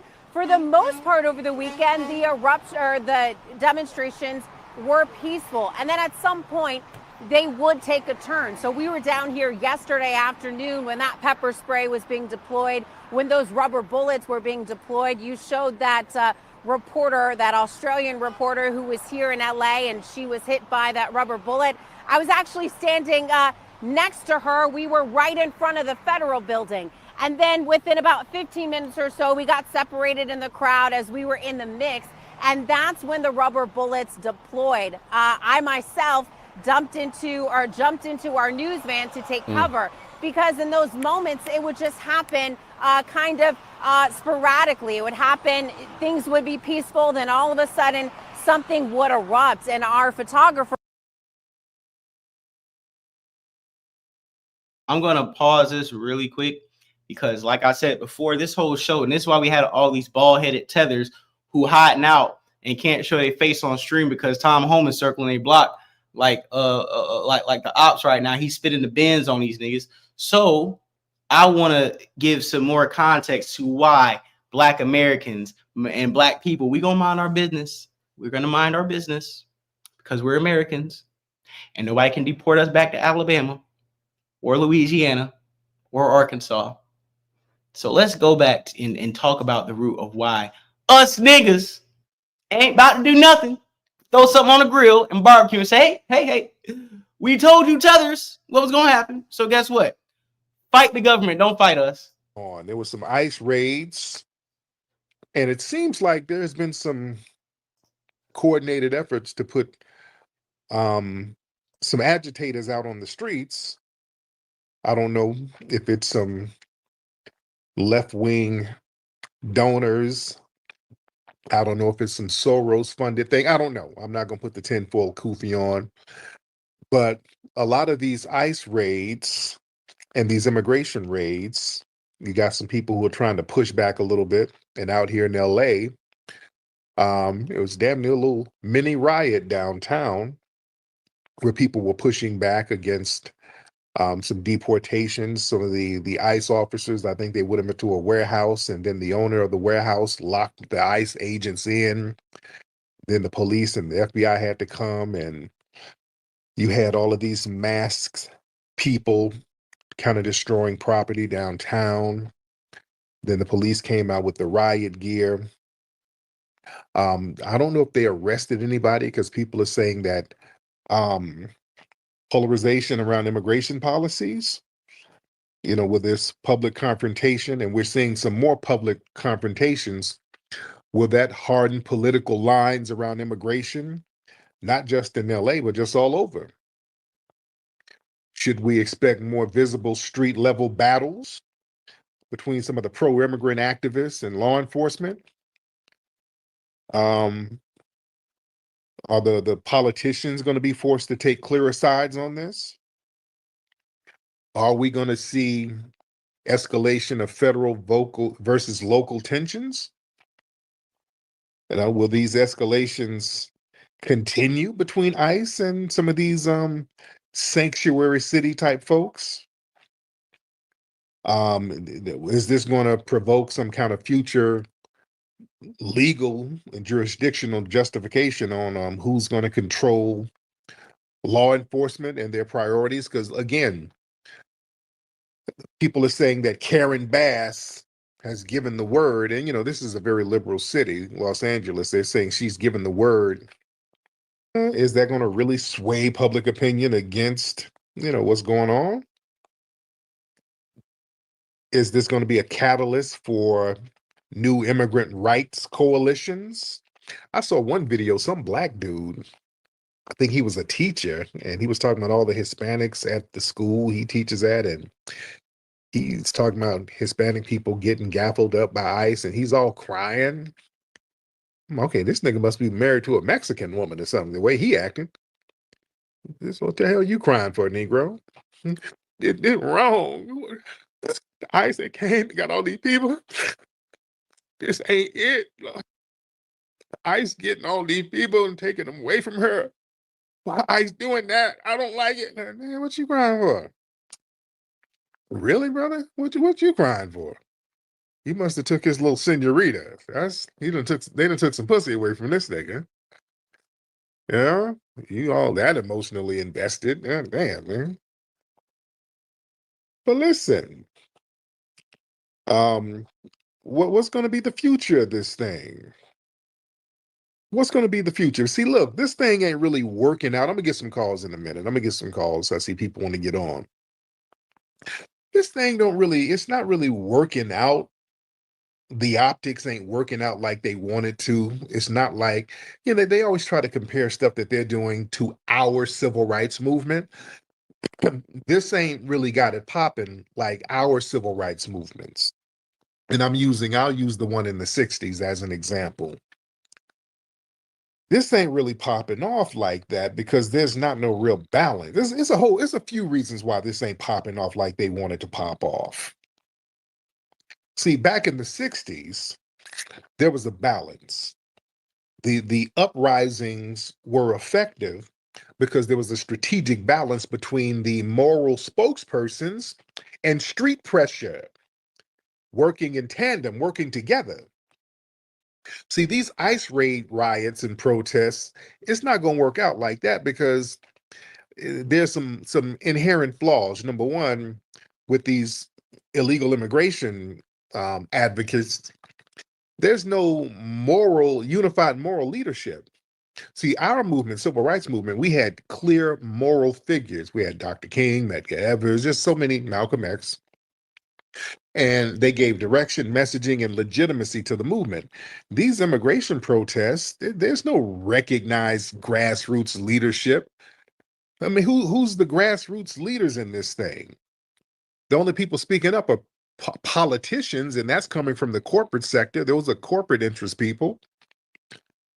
So you're not really getting that kind of sympathy with this thing. There's no grassroots persons giving moral clarity to the broader public on what the problem is or what their argument is. there's no real cohesion, no coherent national message with these ICE protesters. See, the civil rights protests, they were tied to clear demands. Hey, this desegregation bullshit, voting rights, equal treatment under the law. We had very specific demands and messagings there. These ICE protests, what's the demand? Like, let us just walk across the border? What's the demand? Look, for real. What's the demand? Just let you walk across the damn border just willy-nilly? Ain't nobody really going for that. You see? Stop the raids. Okay. And for what? That's the messaging. Stop the raids. No. Yeah, there's no sympathetic audience to that. At least in the 60s, the brothers and sisters, they were able to appeal to the conscience of middle America to a certain degree. But it was that threat of the grassroots that was really, really getting them to get some act right. They don't really have a moral high ground with this immigration thing.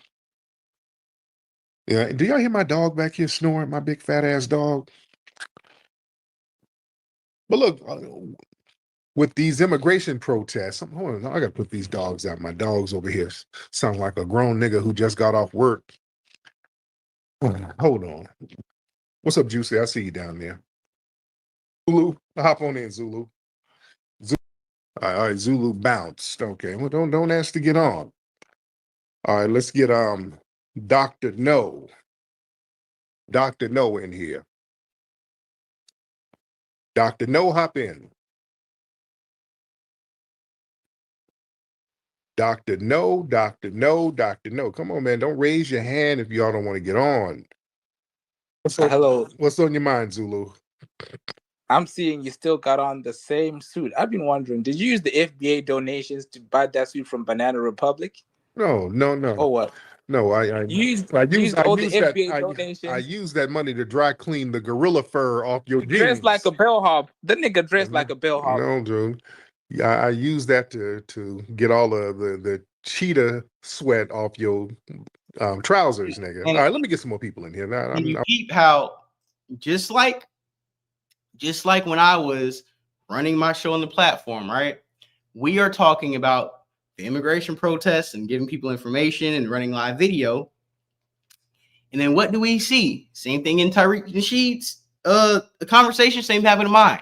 You got these bald-headed, broke zebra slider barbecue eating tethers who would call in here and distract us from the conversation to ask us about what Black Americans are doing. We are showing our face streaming and barbecue. Bro, it must suck to think your whole life all you had to do was cross the border and you can pop shit like an American citizen, only for since the election you have the cold realization that you're just a third world immigrant that has to go back home. Having that earth-shattering realization that you are not even on the same level as Black Americans as an immigrant has to probably hurt you to the core. And I think that's why they're calling into Black American platforms, trying to troll and ask us questions to get us off the topic. It's all the psyops. They're trying to distract us. At the end of the day, they need to be packing their bags and going back home. That's just what it is. I don't want to get sidetracked. Because I'm still making my point. I do not want to get sidetracked. I'm talking about how, and I wanted y'all to contribute to the conversation now, because this is important. I want to talk about how these ICE raid protests are not in the same vein as our civil rights protests. It's not the same thing because of the lack of balance. There's no balance of nonviolence and street wings. See, in the 1960s, there was a strategic balance of SNCC, SCLC, NAACP, all of these different nonviolent groups, while the grassroots forces like the Deacon of Defense, some of these street cats, they were ready. They were street ready. And they would turn up when need be. And then they would have the moral leaders get on television and explain what the community need. So there was a very important balance. You see, these ICE protests, they don't have that balance. It's just uncoordinated street activity. You got a couple of mass people running around just kind of tearing up stuff. And that's not what it is. There's no real balance to what's happening there. And there's no existing broad institutional infrastructures like the civil rights movement. They had black churches, HBCUs, fraternal organizations, civil rights groups that really sustained the movement through years of struggle. See, the immigration protests, they don't have that deeply rooted, organized, any of those national institutions backing the work with consistent discipline and messaging. See, that's the difference.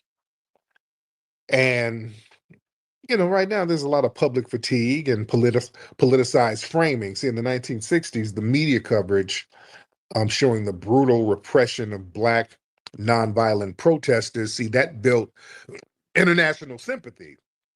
See, that was very strategic to show these upstanding Black people, hey, they're standing there and the white supremacists are attacking them. Now, cats got their lick back in the streets. They didn't show them cats, the youth getting back at these folks. They didn't show that. But the thing is, with the immigration protests, most of the public, they see the issue as like it's a political issue. It's legally ambiguous. It's just all over the place. And the thing is, man, there's a lack of an ethnic group with full national citizenship rights.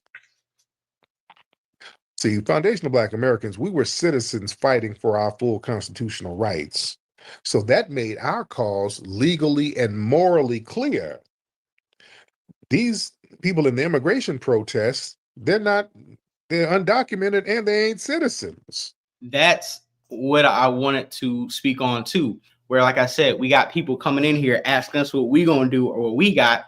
I'm like, bro, we were people and citizens of this country before the civil rights, before shit popped off. So when we did pop things off, we were organized. We had certain organizations. Like you said, we had people on the street level, had people on the political level and religious level. We set things up beforehand to be successful during the civil rights era. And you can't cosplay or want to take what you think we did without doing your homework and research and then try to pop out here with a bunch of undocumented immigrants, no organization, no citizenship, no national citizenship to where you can have this type of backing. And that's why they've been calling on Black people. They haven't called on Chinese people, saying them. And this is what I be trying to tell y'all with the issue is that these people love to double talk. They love to say Black Americans don't have any power. Black Americans can't get shit popping. But all we've been seeing online all weekend is them crying and begging and pleading. Where is the Black Americans to march? Oh, I thought we had no power. Oh, I thought we have no juice. Why don't you call everybody else? Why don't you call the Indians? Why don't you call the Asians? Why don't you call other Hispanic groups? Why don't you call them white people? Why does everybody need niggas help, but you turn around and tell the niggas we can't help ourselves? Larry, what you say? Black people gonna mind our business. Because it's not my fight. If Black people are so useless, we don't have any power in our homeland, we can't get nothing passed, don't ask us for any help, don't ask us why we not coming around here, because I want to know, why do you need us after the disrespect? Just keep the same energy, man. Just keep the same energy, bro. Fight for yourselves. Since we're just a helpless group of people, don't ask us why we ain't helping, because we can't do nothing, right? So they really don't have no standing, to be honest. So there's no moral framework. Well,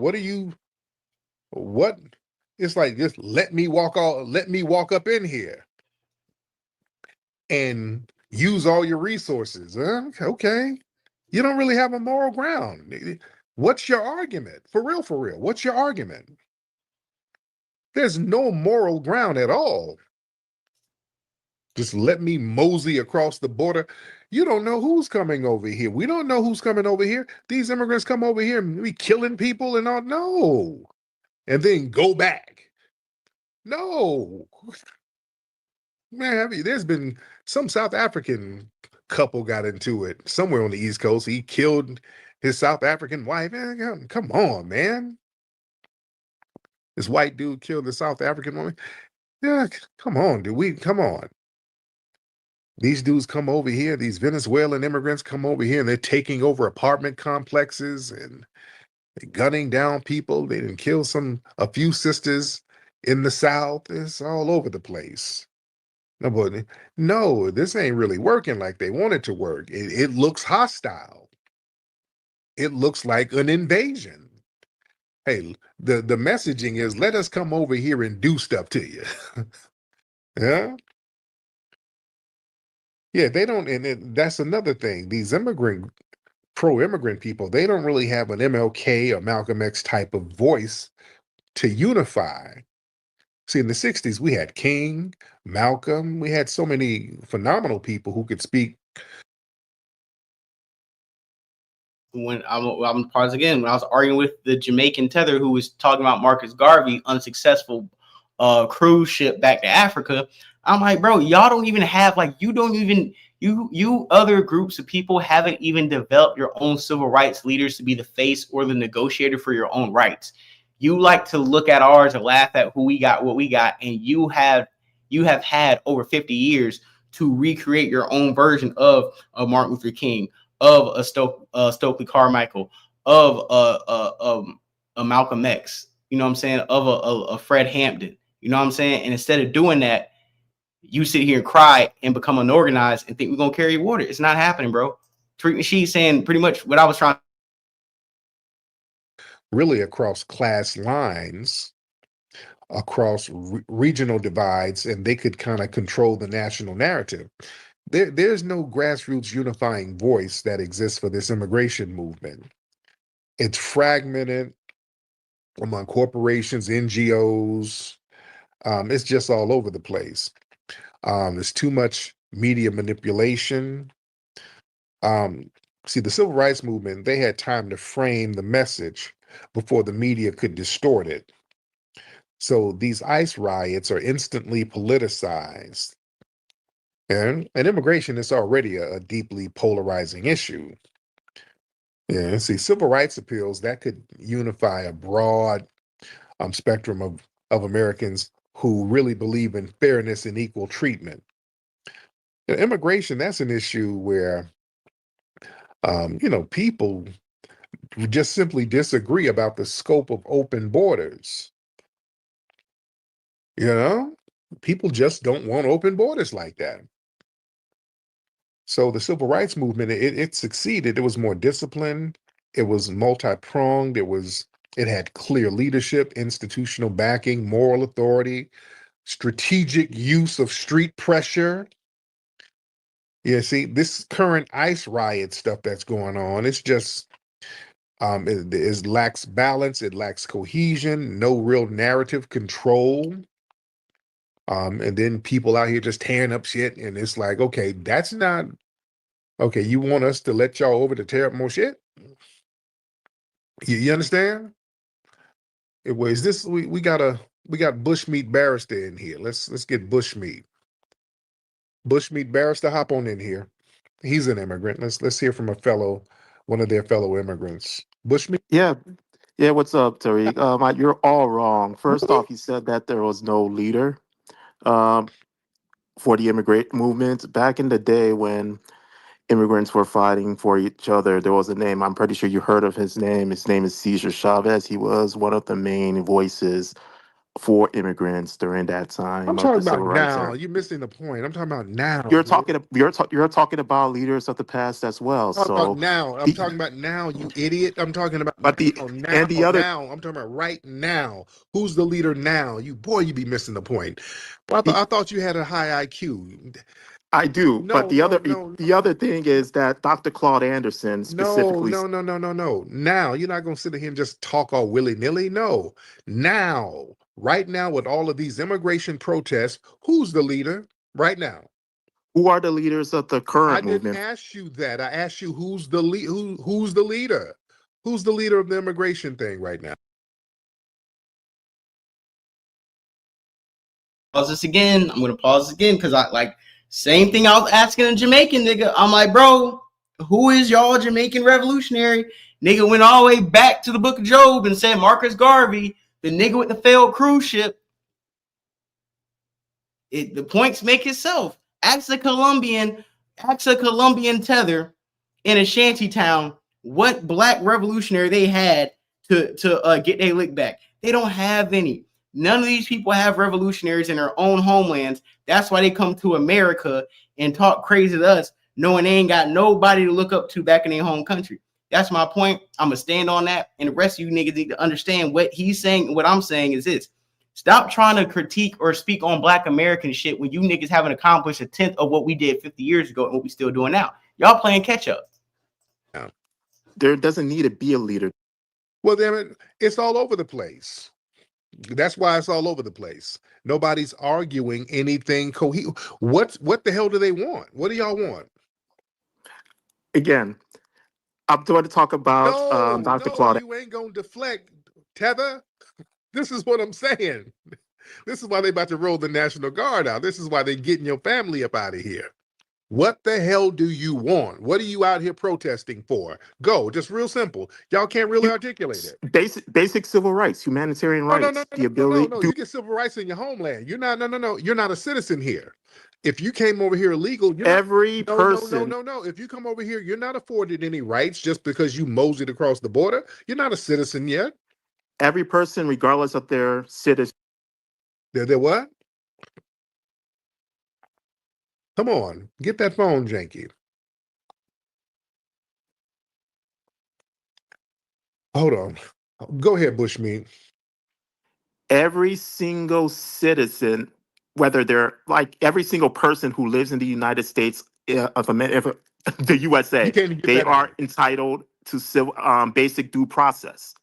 They could be an immigrant. You could be an illegal an illegal resident. Every person is entitled to due process in this country. Yeah, right, and that part of that due process is getting your ass up out of here. No, it's yes, not. It is. It's basic. That's why they're getting them out of here. That's why they're rounding some of these people up, some of these criminals. We don't know nothing about these folks. They're rounding them up and getting them the hell up out of here.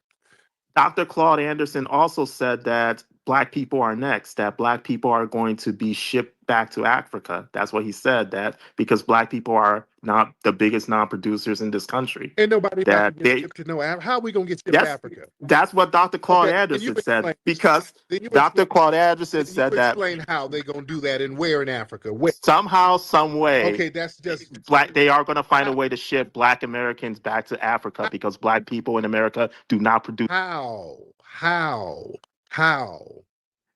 The government will find some way, but I really do see. Yes, they are. I guarantee they're going to find some way to ship Black Americans back to Africa. They are. They are. So number one, there ain't nowhere to send us over there. Number one, you can't denationalize people. That violates too many international treaties and laws. Second, we ain't gonna go for that. You think we gonna? Dr. Claude Anderson is way. You think we gonna go for that? You think we're going to go for Dr. that? Claude Anderson is way smarter than you, and he specifically said that's what's going to happen. Dr. Claude Anderson ain't here. If I want to talk to him, I'll give him a call. I'm talking to you. Don't hide behind Dr. Claude Anderson as a deflection. I'm asking you how that's going to work. You can't even. I'm not sure, but talk to him. It won't work. You just talking. You want us to be scared like you. Ain't nobody about to take us nowhere. We ain't about to go nowhere. Let me get my brother Nas in here. Nas, hop on in, please. Bushmeat talking about we're going to get shipped to Africa somewhere. Where we going in Africa? Brother Nas, hop on in, brother.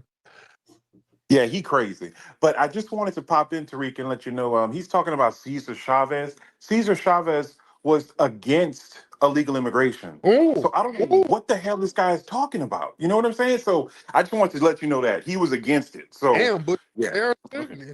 Shit, Bushmeat, come on, man. You getting, god damn, but you get debunked so damn fast, boy. Oh, Bushmeat. Oh, let me get Robbie in. Good grief, Bushmeat. We get tired of debunking your ass. Nobody about to get shipped to no damn Africa. Brother Robbie, hop on. What's going on, Brother Tariq? Can you hear me? I can hear you, brother. How are you?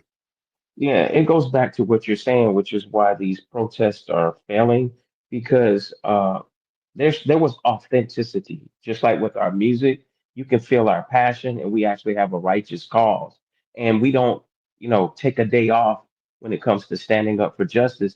You can't try to be a part of racism, white supremacy, and then claim you want to dismantle it just because you're getting some goodies and set asides taken away. And I think that's really what it is. So the demonstration that they're putting on, it looks desperate, it looks disorganized, and it's teetering a little bit on anarchy because I see some of those like little left wing guys getting out Yeah. there. Some of them look like operatives. So it just kind of looks like it's a mess. And what I think they're trying to do is try to virtue signal and get black people, saying to get a tug at the heart, be like, look at the children, look at the human rights issue. What would Martin Luther King do? What would Jesus Christ do? You know what Martin Luther King and Jesus would do? He would say, sit down, get your popcorn, because none of these people have come to bat for us. They have contempt, like the gentleman that you had on stage previously. Every time he speaks, it just makes my stomach turn because these people, you can hear the gleeful, like wickedness and contempt, like they want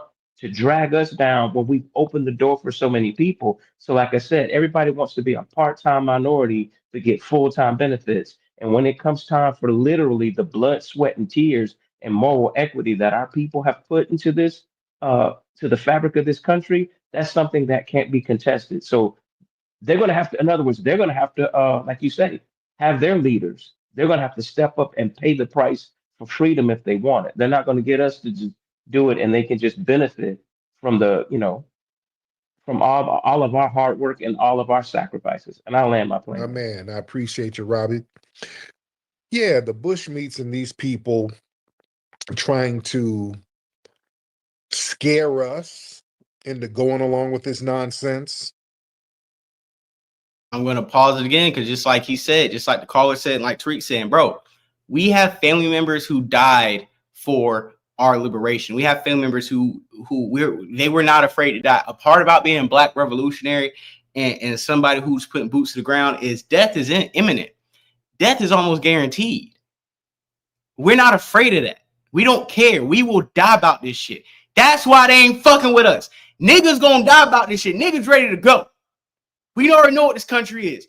When we fighting back, when we whipping that dog, it's up, bro. We don't care, bro. Niggas already know some of us gonna have to die for this. Y'all ain't ready to die. Y'all ain't ready to get smoked. Y'all ain't ready to get rolled up in a pack. We already know what it is. If 100 niggas go, hey, 15 of y'all might get smoked. 15 of y'all might not be able to see the forest between the trees, but the others will. The 85 will. That's what I'm trying to tell y'all. Ain't none of y'all ready to get smoked, but y'all want us to come outside. Man, bitch, please. Fight your own battles and handle, dog. It's all good, right? You niggas are going to be next. You're going to get sent to Africa, nigga. No, we're not. We ain't in it. We're been it, and we ain't in it. Y'all not going to scare us to get involved. They want to drag, because this stuff ain't going nowhere. Well, see, family, foundational Black Americans, we have always been the secret sauce.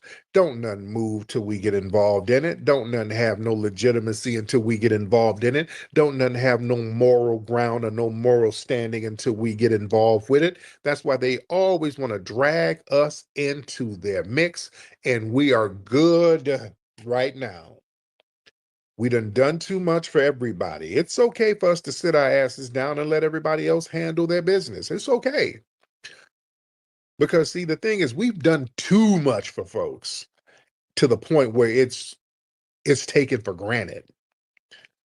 So yeah, we've smartened up collectively and said, hey, you know what, we're gonna chill out a little bit. We're gonna kind of focus on what we need to get done for our specific lineage. We're really gonna prioritize that right now. We're going to make our lineage the priority.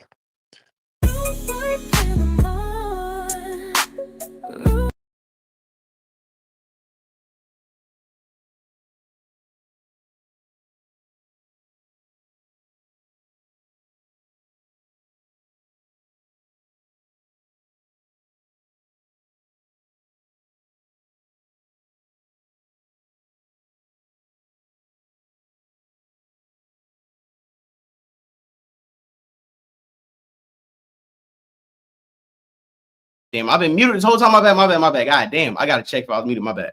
Yeah, but yeah, you know what she was saying. Like I said, bro, this ain't our fight. Larry said in the chat, Shakira said in the chat, bro, black people mind our business, bro. It's not our fight, bro. Like whatever y'all want to get, do y'all big one, bro. We ain't mad. However it go. But what he said was on point. Y'all don't care about the white supremacist power structure. You were just sold the lie of being a model minority. And now that they pack you up and show you that it was a myth and they double crossed you at the election, now you guys are acting like spoiled kids and trying to destroy a place you didn't build in a place that you're trying to leech off for free. Like when that Jamaican guy called and was like, oh, I'm here to extract resources from America and send it back home.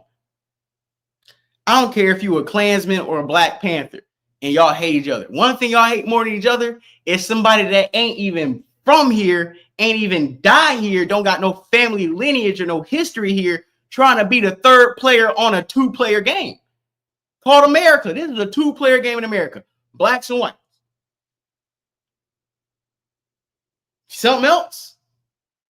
Pick a side, but don't get mad if you pick white, if you pick side white. And they do what they doing now. Because we ain't coming outside. We already know what it is. And that's why they ain't fucking with us. Because they know they tried some shit like that on us. We flipping this shit upside down like we did in 2020. Had the congressman and Kente Claus bending the knee like Kaepernick. But hey, you know, we ain't got a problem. One nigga died and said this nigga was Hal fentanyl and a whole world stopped.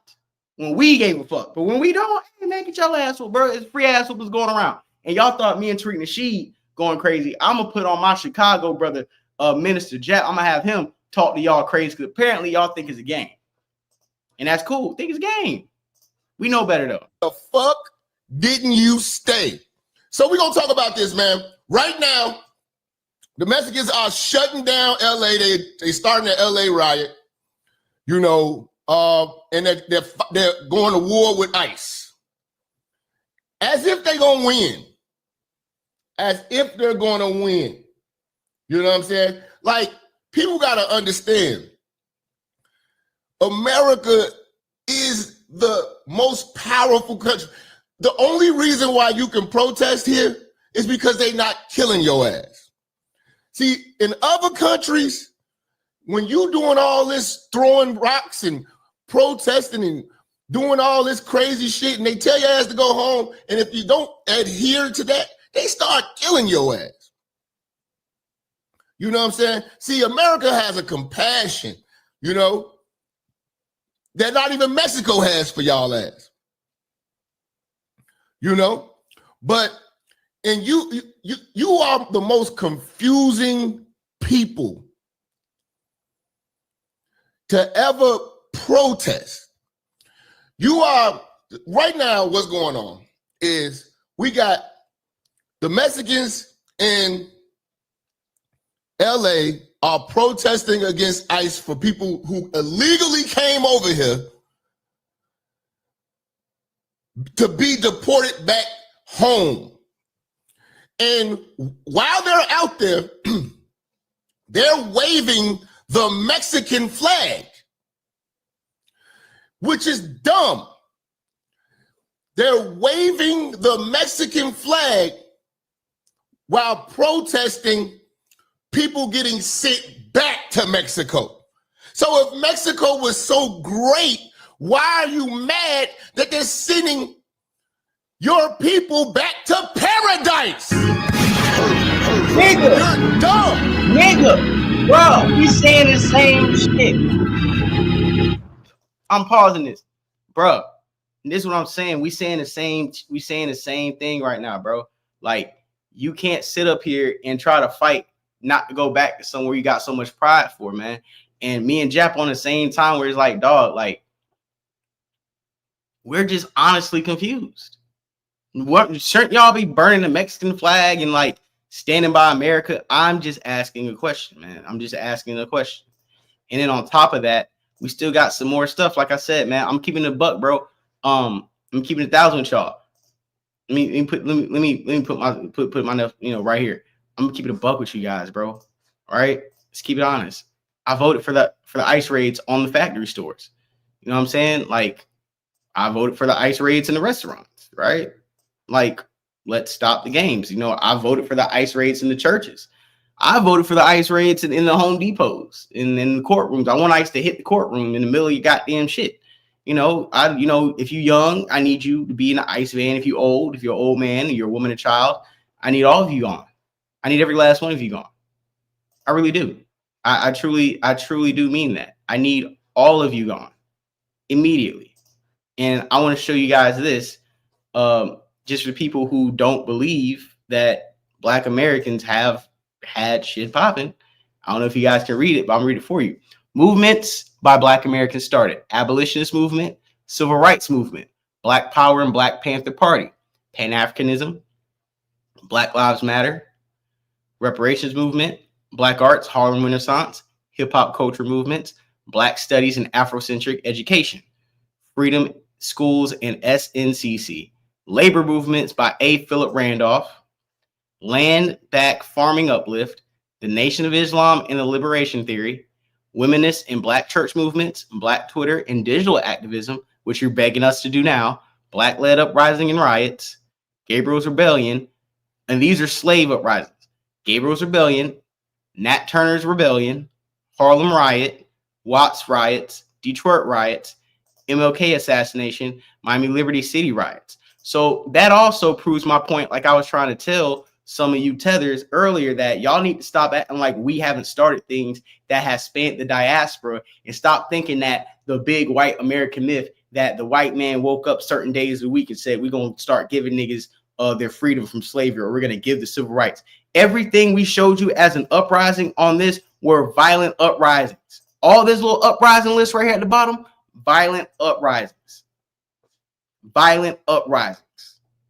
You niggas in Haiti keep going back to when y'all threw the French out 500, 800 years ago during the book of Psalms, and y'all celebrate every goddamn year as if y'all ain't eating mud burgers. And that is not disrespecting, but it's real. Haiti is impoverished. I appreciate it. Haiti is an impoverished place that the Clintons keep going there, ramshacking anything they feel like it, and y'all still hold your heads up as if the French government did not punish you niggas by putting you in an infinity debt pool where you have no way of getting out. So I don't want to hear about the Haitian Revolution every year for the next 300 years. When are you going to get it cracking again? When I showed that list, it looked like every goddamn every few years, niggas put foot to ass. And y'all acting out, you acting what we going to do every year. 1800. Gabriel's Rebellion, 31 years later, Nat Turner. Harlem Riot, Watts Riots, Detroit Riots, MLK assassination. These aren't marches. These don't say Gabriel's March. This don't say Nat Turner's request. This says rebellion, riots. That means violent ass whoopings where niggas is calling the white power structure's bluff that, hey, you may take one nigga down, you may take 3 niggas down, but let's see you take everybody down. Let's get it cracking. Let's run it. Anytime niggas in America since slavery, before we knew how to read, write, communicate past a verbal level or a sign or spiritual level, we could not read or write, and we still organized with no money, no resources, and still organized and whooped enough ass for slavery to be abolished. And once they abolished in America, then it's passed down to you bum ass niggas where the fuck y'all was once it got abolished. And when it abolished for y'all are still living like slaves where you are. Colombia, Brazil. You know, 80% of the black population in the Western Hemisphere is in Brazil, and you wouldn't know that because you got all them niggas over there and they ain't jumped shit since. They ain't jumped shit yet. They haven't got it cracking. Colombia. How many Colombian black people do you know? So when we talk about what's going on in Mexico and what's going on in Los Angeles with the Mexicans that don't want to go back to Mexico, and we have these type of conversations, you have me and the rest of us black Americans hard pressed that we actually give a fuck about what you got going on. No, we had to get it violently cracking when we are. See, y'all ran from the cartels back home. Y'all ran from government to cartels back home. Y'all ain't stand up against people that was running tyranny on your homeland. Y'all ain't stand up to them. That's why you're running now. People in Venezuela, that's why y'all running now. Because y'all don't want to deal with what's going on back home. Us, on the other hand, we stand here. If it was like that, we would have ran back to Africa the way y'all running over here and the way y'all running over there. It's a bunch of y'all motherfuckers running here, running there, running everywhere. The only motherfuckers not running is us. And you think we about to come outside and do what? We ain't got nothing to do for y'all. We chilling. I'm telling you, 4th of July on a Friday. Niggas is outside all weekend. 4th of July on Friday. Saturday we turn up. Sunday we turn up. Monday people taking off work. We outside. You got tethers who call in who are like, bruh. Hold on. Let me see something. We had tethers calling in like this, hiding their face, changing their voice, because Tom Holman was circling the block, about to kick in the door like the feds, and they trying to tell us we about to get deported too. Nigga, show your face. Show your face. Let me see what's going on. I'm just confused with some of y'all too. That's what I'm saying, bro. That's what I'm saying. We got some more stuff we about to play, so just keep it rolling with me. Keep it rolling with me. Salute to this girl on Riddle me this. Why is it always black folk got to bail everybody out all the time? Hold on. It's because we had success with the civil rights movement that everybody benefited from, but never. Hey, you're racist. Look, like I said, I did my homework on this. And listen, I ain't need no tether. I need no bum ass nigga calling on the show, disrupting the flow. We got a long process of education today, so thank you. We coming with receipts. Your racism is showing, darling. Riddle me this. Why is it always black folk got to bail everybody out all the time? It's because we had success with the civil rights movement that everybody benefited from, but never thanks us or backs us up when we need something. Get him, Louie. Listen, we have built up hundreds of years of PTO, and it rolled over to us from our ancestors because they didn't take a break. And so we're taking our PTO now. Our hundreds of years worth of PTO and FMLA, whatever we throw at it, we resting. My thing is, why you ain't hollering at the white folk? Why you ain't hollering at the Asian folk? Why you ain't hollering at the Jewish folk? Why the black folks? Why we always we done something wrong because we ain't out in these streets? It ain't safe for us to be out in these streets, so we staying home and watching sinners and straw and tending to our gardens and walking our dogs on our property, not in these streets, going to work and bringing our asses back home. Yeah, that's what we're doing. Can't be mad at us for finally taking care of us. Holla at them other folk. Smooches. Got 8. And you know what? Because I know it's a few tethers and coons watching. I know we've been whipping y'all ass for the last 2 hours, but hey, I'm gonna throw you guys a bone and throw you one of you scared Negroes on the screen so you can feel safe. You can hold your cat real tight and feel safe because you're not alone. There's other scared, crying Negroes just like you who want to be held and want to be safe and don't want to come outside. So here we got a crying Negro for the tethers in the chat. Here we go. This is crazy, yo. I didn't think this was about to affect me like this. But our neighbor school, y'all know I work at a school. Fuck. Our neighboring school, I think it's Gratas, I don't know how to say it. It's Gratas or something like that. They were having their graduation. And there's helicopters in the sky. Most of these schools are... Fuck, yo. Most of these schools are predominantly Hispanic.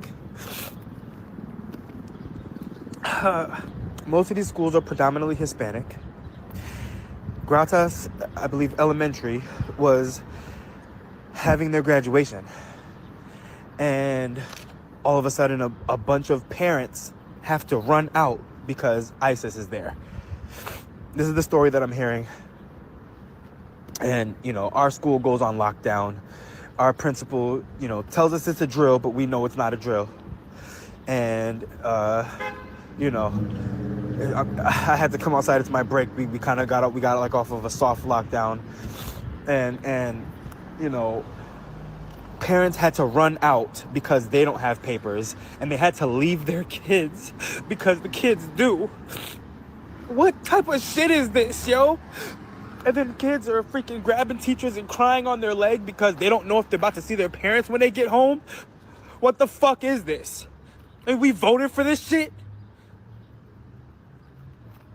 15 people just got picked up on Wilshire at the Home Depot. On Wilshire. Yo. Man, oh my God. This is not right. This is not right, yo. And then on top of that, we got some more cooning and buffooning. And actually we got the Mexican, let me see, I got the Mexican president basically calling for mobilization against the United States and has 4 nationals on our soil attacking federal officers. That's exactly what I was saying, Striker. Like, this nigga crying. But yeah, attacking federal officers trying to execute the duties. This is the Mexican president right here.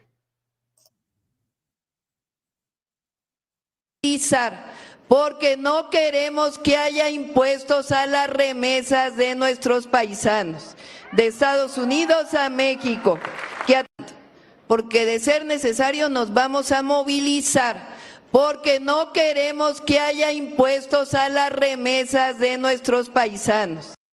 Yeah, I didn't know what the fuck she was saying either. And that's another thing. We are not learning Spanish in America, bro. This is America.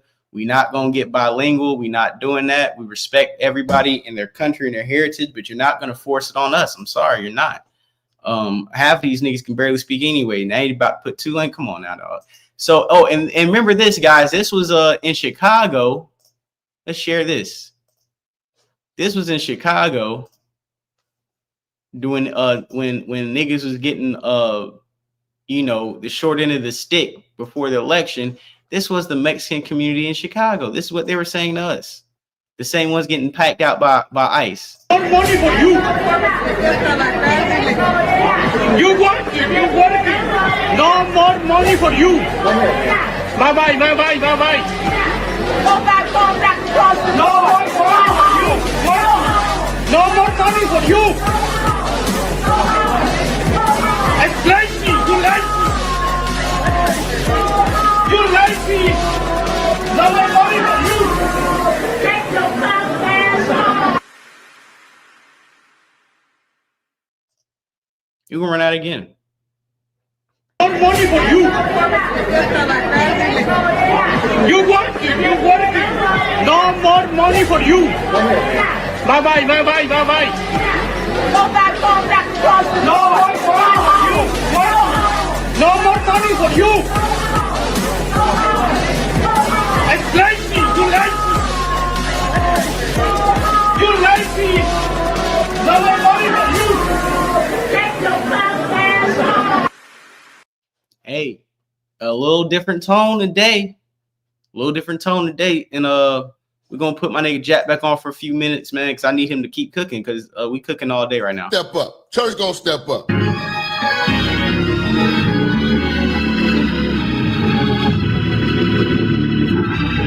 know what I'm saying?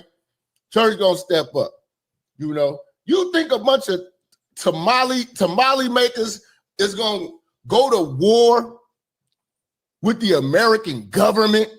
Are you serious? Are you serious?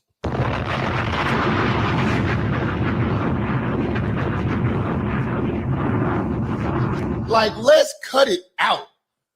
Let's cut this shit out now. You can't, y'all motherfuckers. It's like I said, it's the dumbest protest in the world. You're sending these people back to the flag that you're waving.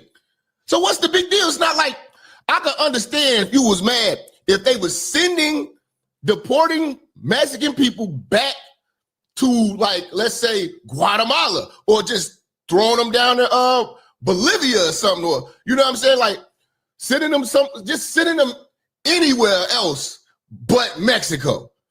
I can understand your plight. But they're sending them back to Mexico where they came from.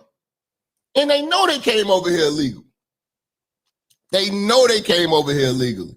They over here trying to tear up the ICE center where they housing these people and shit like that. You know, they outside like they gonna do something. You don't listen. You couldn't do shit in your own country. And you know what's so crazy about it? Y'all want to spark a revolution and do all this. Why don't you take all of that energy that y'all got in LA right now and take y'all ass to Mexico and get at the cartels? If y'all truly warriors and not the cowards that y'all are because y'all ran over here, if you're truly warriors, why don't y'all go take your best of your best, your rock throwers, and go over there and get busy with the cartel? But you scared. You're scared. You and I both know you're scared. That's why you're over here. Because you're scared. Because the cartels ran y'all ass over here. You know? And if y'all such great builders and shit like that, put all that energy into your country. Because if all of these damn immigrants keep running from their countries and running from their problems, the problems will never be fixed. We as Americans need to cut off immigration for 20 years.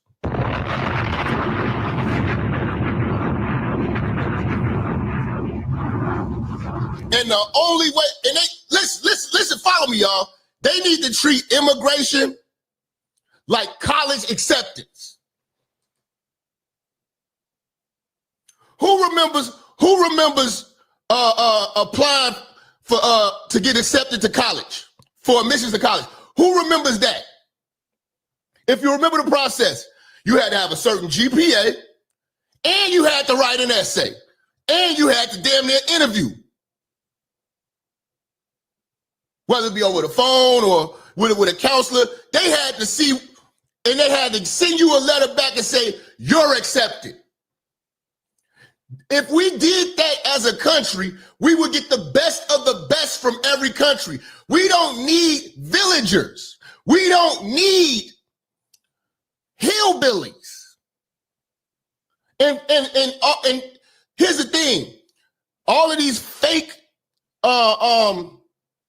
refugee claims have messed it up for the real ones. So we just cut it all off to begin with. If y'all want to be refugees, take that bullshit to Europe.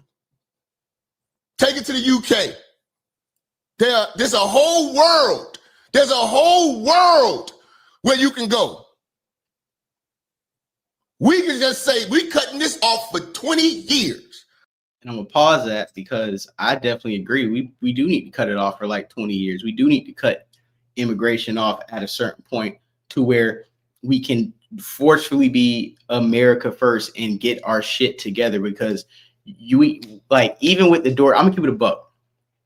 And I wrote this down. If the government, let me find this.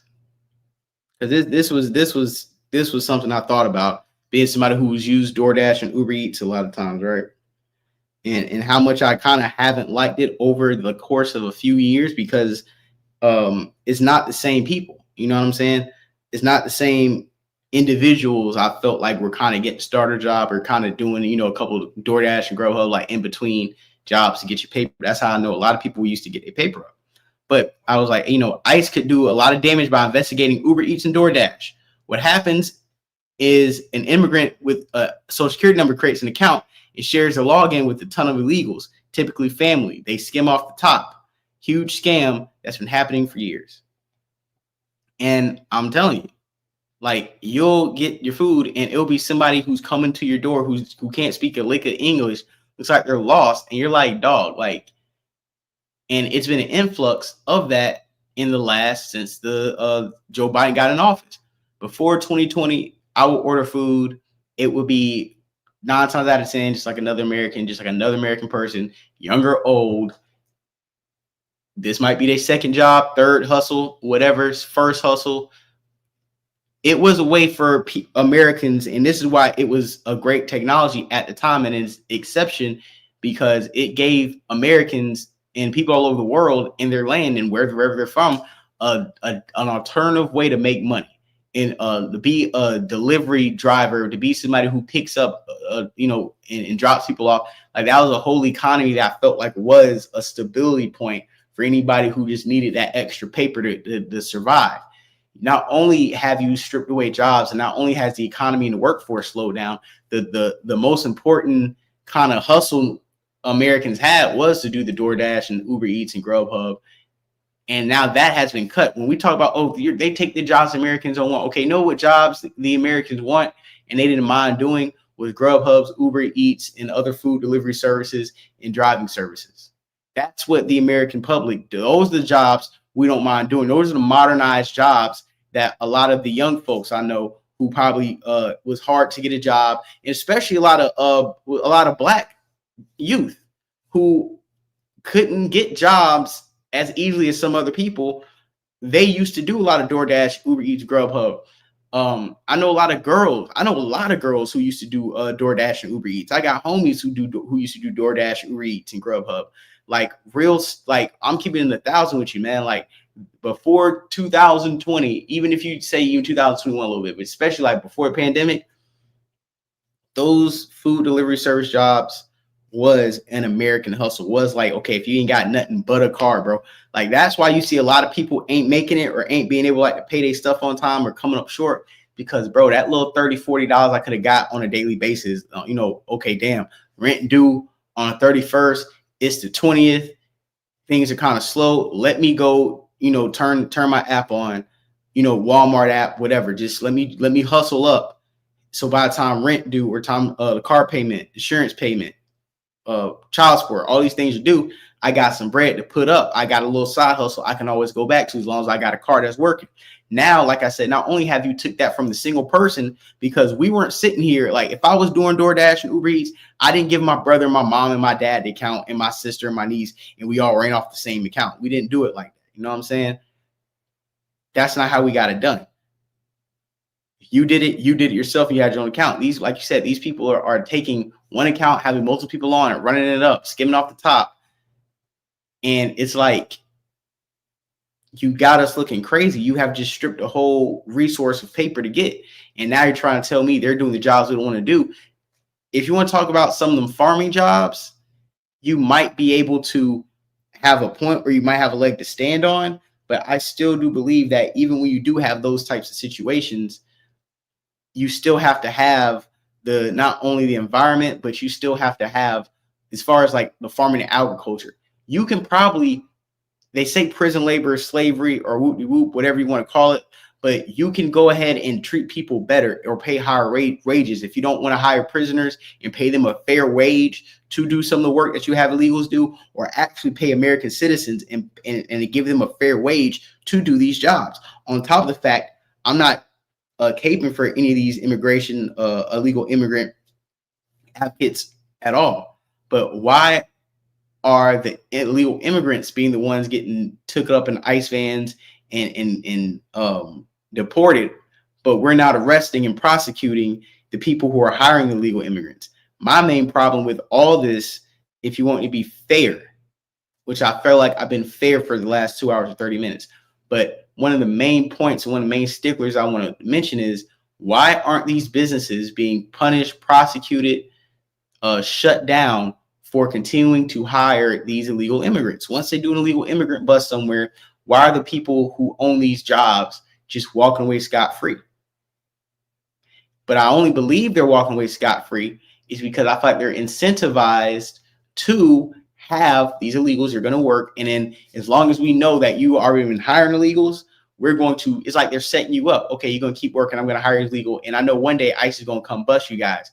But for the fact that they came and rounded up 20 to 30 illegal immigrants because ICE still employed them versus going to their individual residence and grabbing them, being able to grab a bunch at one time, they kind of feel like that's the deal that they made, that, hey, we're not going to prosecute you, so you keep these jobs open to employ these immigrants that are here legally, that now that we know that this is what you're doing, we can go ahead and circle the wagons and take down 30 in 20 minutes versus taking down 30 in the next 40 days, become someone moving left or right, up and forward. You know what I'm saying? So I think that's definitely a major point.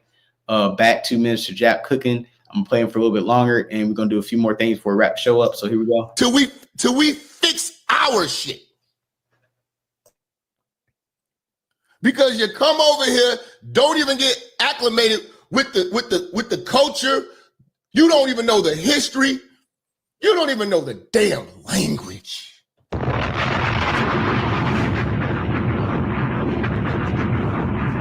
You don't need that. You don't even know the language, man.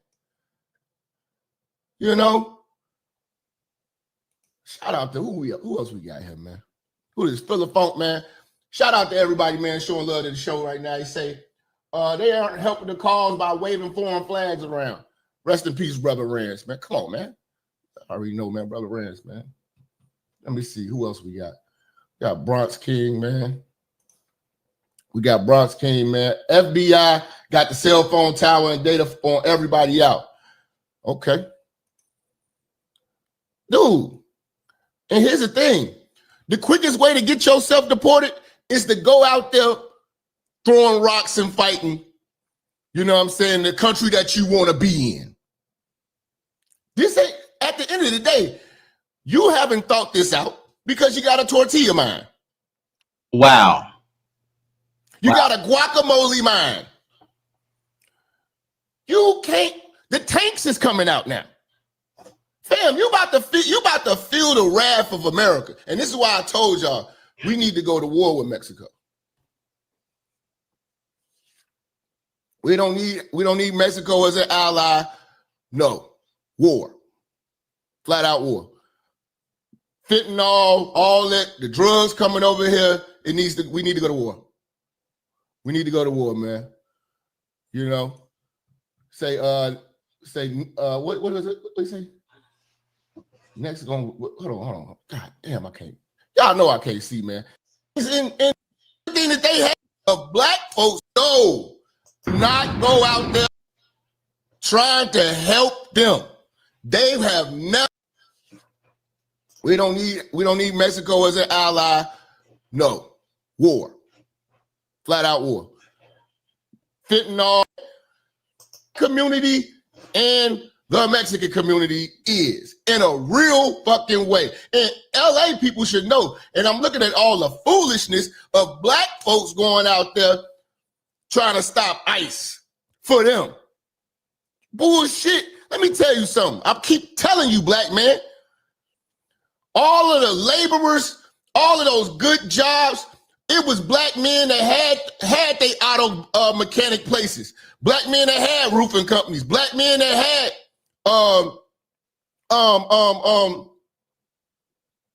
lawn care, everything that they have, we had that. They were able to come over here illegally and undermine us and take the business. And so black folks start, man, people gonna go where it's cheaper. They work hard for cheap. Why can't they work hard on their country? I'm trying to understand all of this revolutionary spirit. Y'all over here wanting to go to war with the police. Go to war with the cartel. Facts. Said that shit earlier, dog. All these gangs in Mexico, MS-13. In America, these Mexican gangs, go down there and make Mexico great again. Because every time y'all come out here, you know, it's always disrespect. And it's the main thing, the main form of disrespect is the waving of that Mexican flag on our land. It's crazy. What are you trying to represent? Because if we send you to Mexico, you're gonna cry. If Mexico was so great, why don't you stay? Why aren't you there? Black folks here do not wave the flag of Africa. So be like, okay, go back to Africa. Ain't no black folks over here waving no African flags. Because Africans don't fuck with us. We not Africans. We are foundational black Americans. That's it. Telling y'all. And I'm going to tell you about the interaction between the black, especially the black man, and the Mexicans. They are our new white people.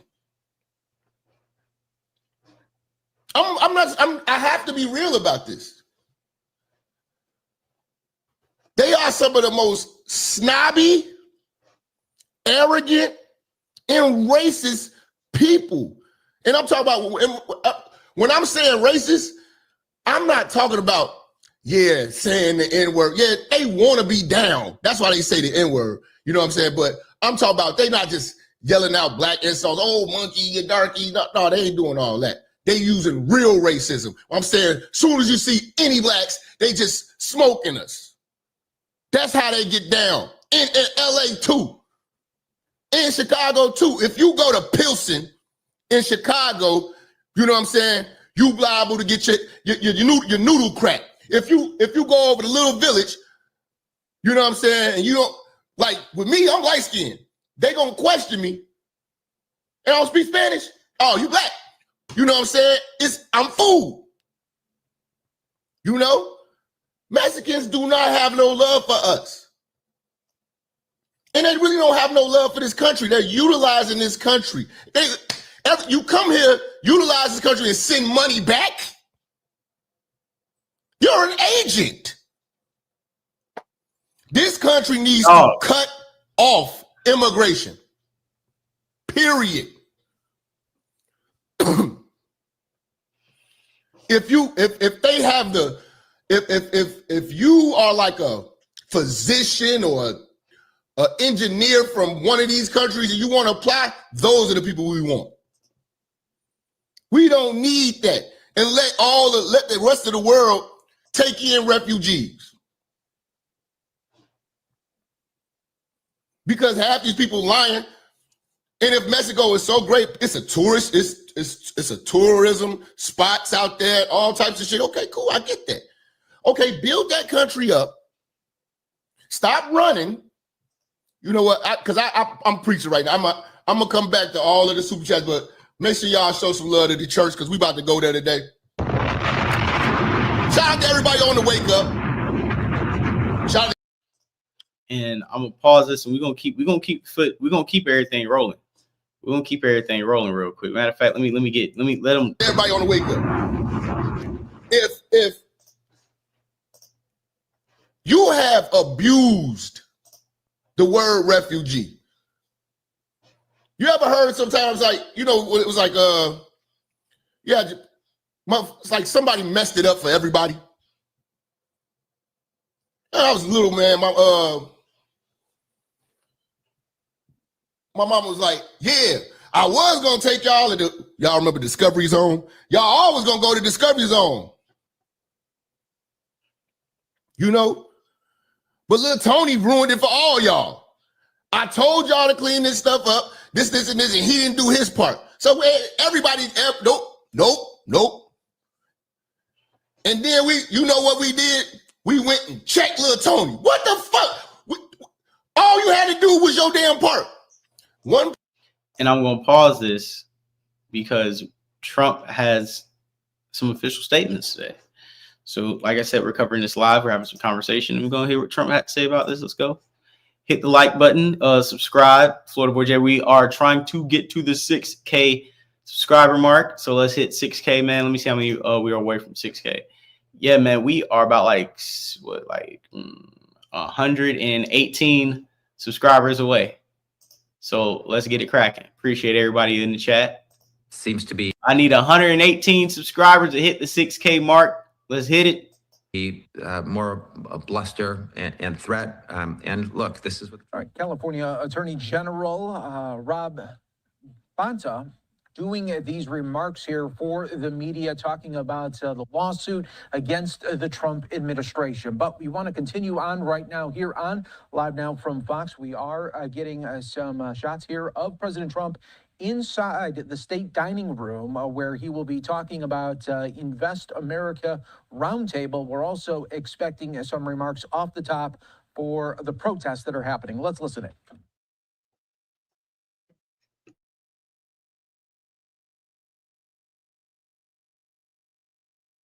We've had some exciting days in the last week, I would say, mostly good. Some of the things you're reading about in Los Angeles, thank goodness we sent out some wonderful National Guard. They've really helped, and a lot of problems that we're having out there. They were afraid to do anything, and we sent out the troops, and they've done a fantastic job. So I want to thank them very much. I also want to thank you for being here as we discuss one of the most exciting parts of the One Big Beautiful Bill. It is indeed a big, beautiful bill, and it's doing very well. The Trump accounts, as they call it, pilot program, which will make it possible for countless American children to have a strong start in life at no cost to the American taxpayer. Absolutely no cost. It's going to have a huge impact. I want to thank House Speaker Mike Johnson for, number one, being a great speaker, and number two, perhaps slightly less important, for being here today. Thank you, Mike. Along with Chairman Jason Smith, who's fantastic, and Representatives French Hill, August Pfluger, Blake Moore, Rob Bresnahan, and Frank Lucas. Thank you all, fellas. Thank you very much. We appreciate it very much. Thanks as well to many top business leaders from Invest America, CEO, Council. It's been a wonderful council. They've come up with some fantastic ideas. We're putting them into use. They're really the greatest business minds we have today. These men and women lead large, successful companies, and they're committed to contributing millions of dollars to the Trump account. And it's really, it's going to be something incredible for children and for their employees in many cases. Here's how the accounts work. For every U.S. citizen born after December 31st, 2024, before January 1st, 2029, the federal government will make a one-time contribution of $1,000 into a tax-deferred account that will track the overall stock market. In other words, it'll be pegged to an index that we'll pick. Right, Michael? We'll pick it. We'll pick a good one. Maybe you should be the index. I'd like to have that. These kids would be very wealthy if that were the case. That would be a good idea. I think we might do that, Michael Dell. These accounts will be private property controlled by the child's guardians, and in many cases, those guardians will be the parents. We think probably the parents will be the guardians. They'll be open for additional private contributions each year from family, friends, parents, employers, churches, private foundations, and more. This is a pro-family initiative that will help millions of Americans harness the strength of our economy to lift up the next generation, and they'll really be getting a big jump on life, especially if we get a little bit lucky with some of the numbers and the economies into the future. In addition to the substantial financial benefits of investing early in life, extensive research shows that children with savings accounts are more likely to graduate high school and college, buy a home, start a business, and are less likely to be incarcerated. Trump accounts will contribute to the lifelong success of millions of newborn babies. They are fully, and this will be very interesting, I think, for everybody to hear, they are fully funded through targeted reforms in the One Big Beautiful Bill, like the $1.7 trillion in mandatory savings, welfare reforms to stop waste and fraud, a 3.5% remittance tax, and more. And it's just a part of that. The One Big Beautiful Bill is among the most important pieces of legislation in our country's history. I don't think there's ever been anything bigger. And I think it's going to go down as certainly one of the most important things we'll ever have done. In addition to the largest tax cuts in the history of our country, including the most powerful border security measures ever, it delivers major economic relief to the American workers' families. And there's so many things, rebuilding our military. We built it. The Gaza war. Yeah, we discussed a lot of things, and it went very well, very smooth. We'll see what happens. You know, we're trying to do something with a country we just spoke about, Iran. I think you should negotiate this. You might be better. I think I'm going to send you today. What a good idea. This could have been the idea of the day. We'll have Derek get up and negotiate. They are good negotiators, but they're tough. Sometimes they can be too tough. That's the problem. So we're trying to make a deal so that there's no destruction and death. And we've told them that, and I've told them that, and I hope that's the way it works out, but it might not work out that way. We'll soon find out. Yeah, please. In 2020, when you were talking about unrest in American cities. You said, quote, "We have to go by the laws. We can't call in the National Guard unless we're requested by a governor." What changed now? Why is this situation different to not consult with Governor Newsom about this? Well, the biggest change from that statement is we have an incompetent governor. So I talked about governors, but I didn't talk about, he's an incompetent governor. Look at the job he's doing in California. He's destroying one of our great states. And if I didn't get involved, if we didn't bring the Guard in, and we would bring more in if we needed it, because we have to make sure there's going to be law and order. You had a disaster happening. And they now admit it was a disaster. I watched the chief yesterday, who's a good man, by the way, and he said, "Well, we're lucky we did this because they were overwhelmed. You saw what was happening. So we did the right thing. Everybody agrees to that. But you have a governor who let the city burn down, didn't want water to be sent down to him. I sent billions of gallons of water. I wanted to do it in the first term. He wouldn't do it over, I don't know, they have environmental reasons, but there were no environmental reasons. I think it's just a political philosophy. But it's lucky for the people in Los Angeles and in California that we did what we did. We got it just in time. It's still simmering a little bit, but not very much. Yeah, please. Have you gotten... A crime has he committed? I think his primary crime is running for governor because he's done such a bad job.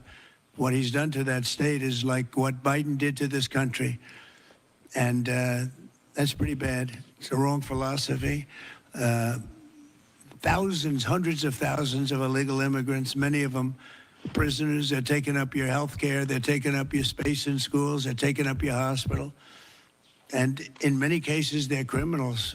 And we have to do something about it, and we're doing something about it. I want to thank the incredible patriots of ICE and Tom Homan, who has been incredible, and Kristi Noem, likewise incredible.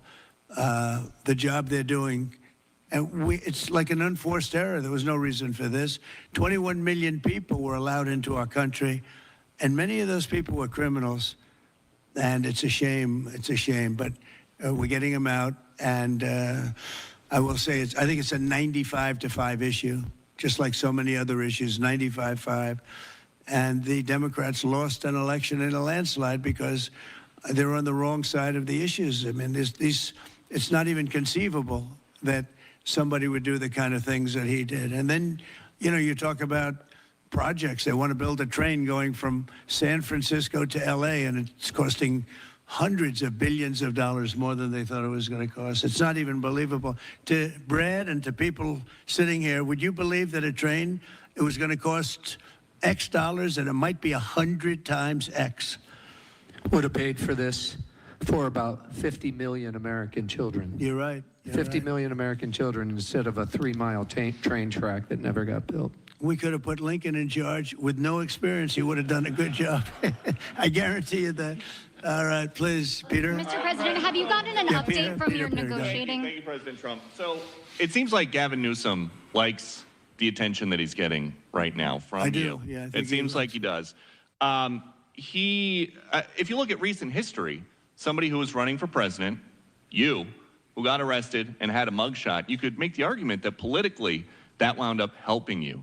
Are you worried at all at this moment that talking about him getting arrested could be helpful to his political prospects? Because a lot of people think he wants to be sitting right where you are.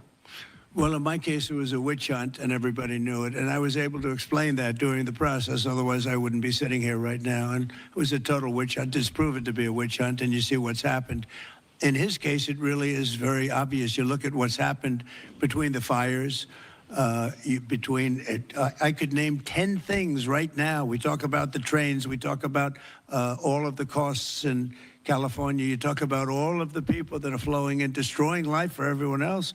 So no, I don't think it's going to help him. I think it's actually very bad for him. And right around the time that we were walking in here, the governor and the state attorney general said that they're going to sue you for sending the National Guard in. They're saying there's no invasion, there's no rebellion. The president is trying to manufacture chaos and crisis on the ground for his own political ends. Federalizing the California National Guard is an abuse of the president's authority under law. Well, But you know, it's interesting. You watched the same clips as I did. Cars burning all over the place, people rioting. And by the way, we stopped it. We were able to make it much better, but it still looked pretty bad. And in watching clips last night, people were saying this is really a big problem. And until we went in, if we didn't do the job, that place would be burning down just like the houses burned down. They were in big trouble last night, Peter. You know it. And the night before, and the night before that. And I feel we had no choice. I don't want to see happen what happened so many times in this country. I watched Minneapolis burn. Look at what happened in so many different parts of California. You take a look at what happened in San Diego. There's so many different places where we let it burn. We want to be politically correct. We wanted to be nice. We want to be nice to the criminal. And what you're doing is destroying the fabric of our life in this country. No, we did the right thing. We've been given credit for by people that I would least suspect. Why I would say that some of the people that came in and said, thank goodness, they said, some of them, thank God that Trump got involved.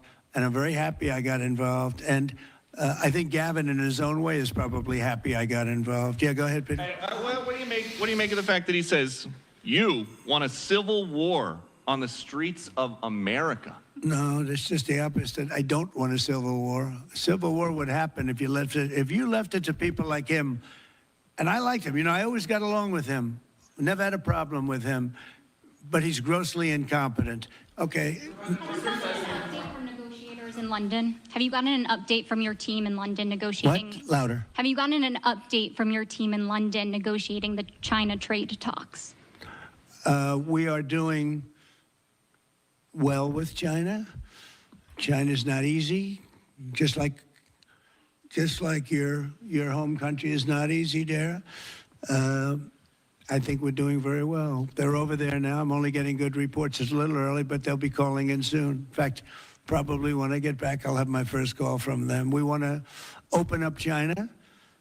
And if we don't open up China, maybe we won't do anything, but we want to open up China. It'll be a great thing for China, a great thing for the rest of the world.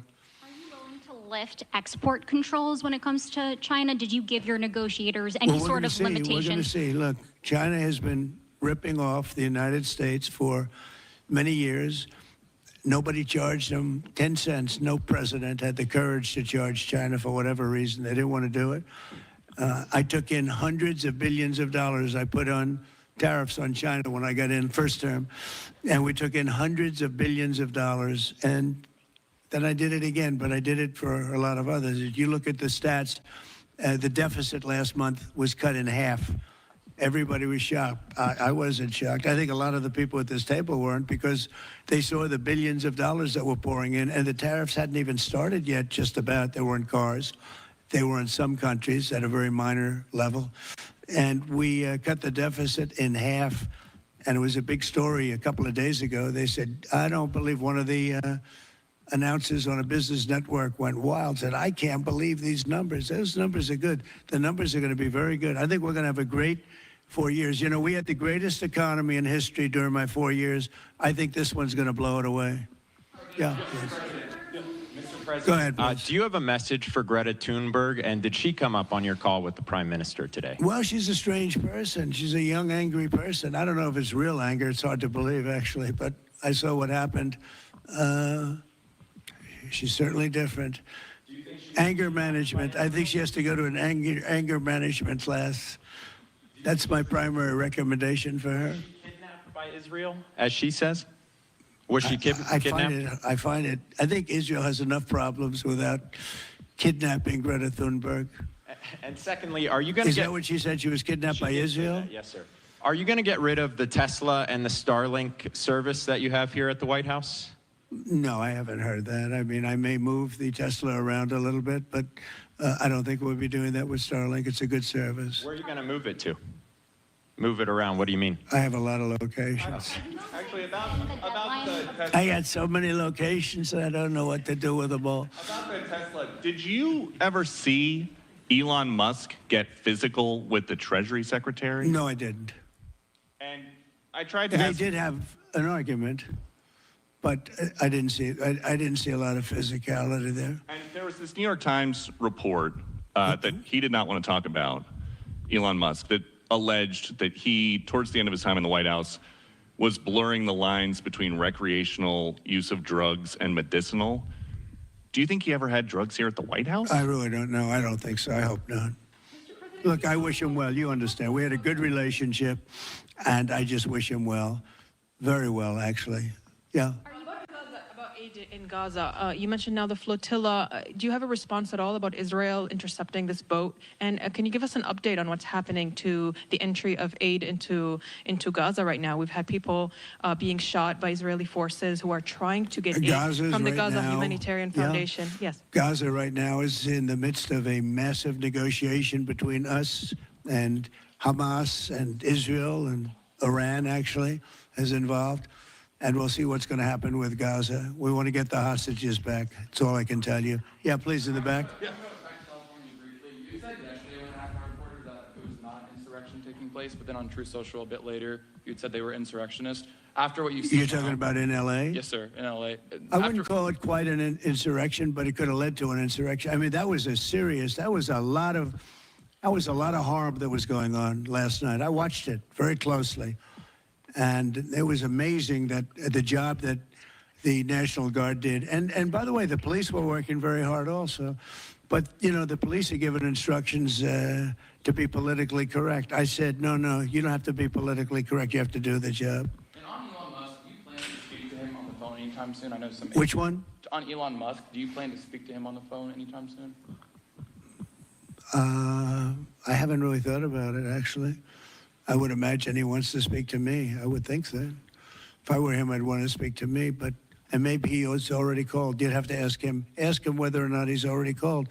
But I'd have no problem with it. If he calls you, pick up and speak to him. Well, I don't want to say that, but I would imagine he'd want to talk to me.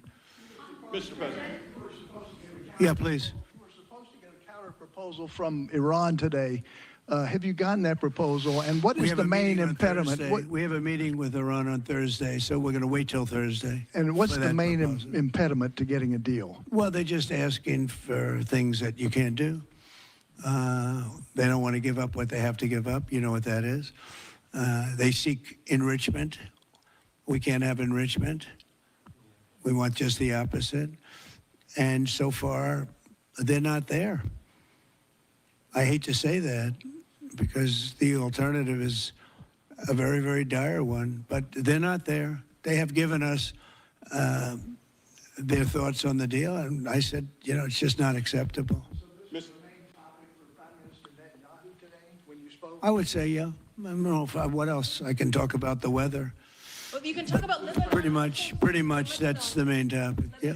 Mr. President. We talked about Lebanon also, yeah, we did. Well, Lebanon's working very hard. They have a great new ambassador that I put there. Man I know very well. He's very smart. I didn't even know he was Lebanese. And I said, why would you want Lebanon? He said, I was born there. I love it. I love the people. I said, it's very dangerous going to Lebanon. There are some ambassadorships that are wonderful. There are some that are dangerous. I said, Michel, his name is. It's a he, Michel, very elegant man. And I said, why would you want this? And he said, because I love my country and I love those people. I said, it's very dangerous. He goes, I don't care. This is not a man that lived on danger. He's a very successful man from here. And he wanted to be the ambassador despite probably a very dangerous situation he's going into. You see what's going on. But I had great respect for that. He loves that country. He loves it. He was born there. He loves the country. Yeah. Mr. President, you've got a big, beautiful parade coming up on Saturday. We do. What's your biggest expectations for that? And I've got a second question in regards to Gavin Newsom. Go ahead and talk about the big, beautiful parade. It's such a, thank you.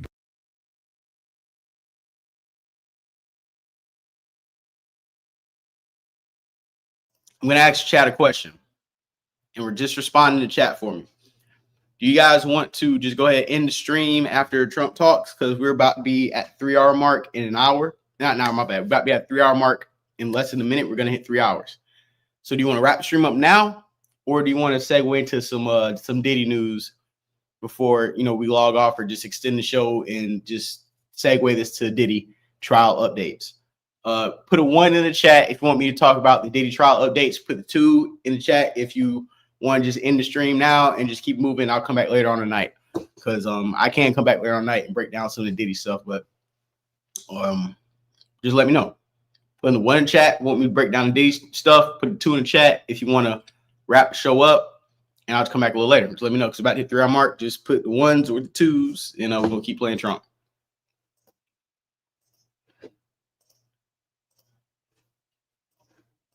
Brian, it's such a, I think, important moment for this country.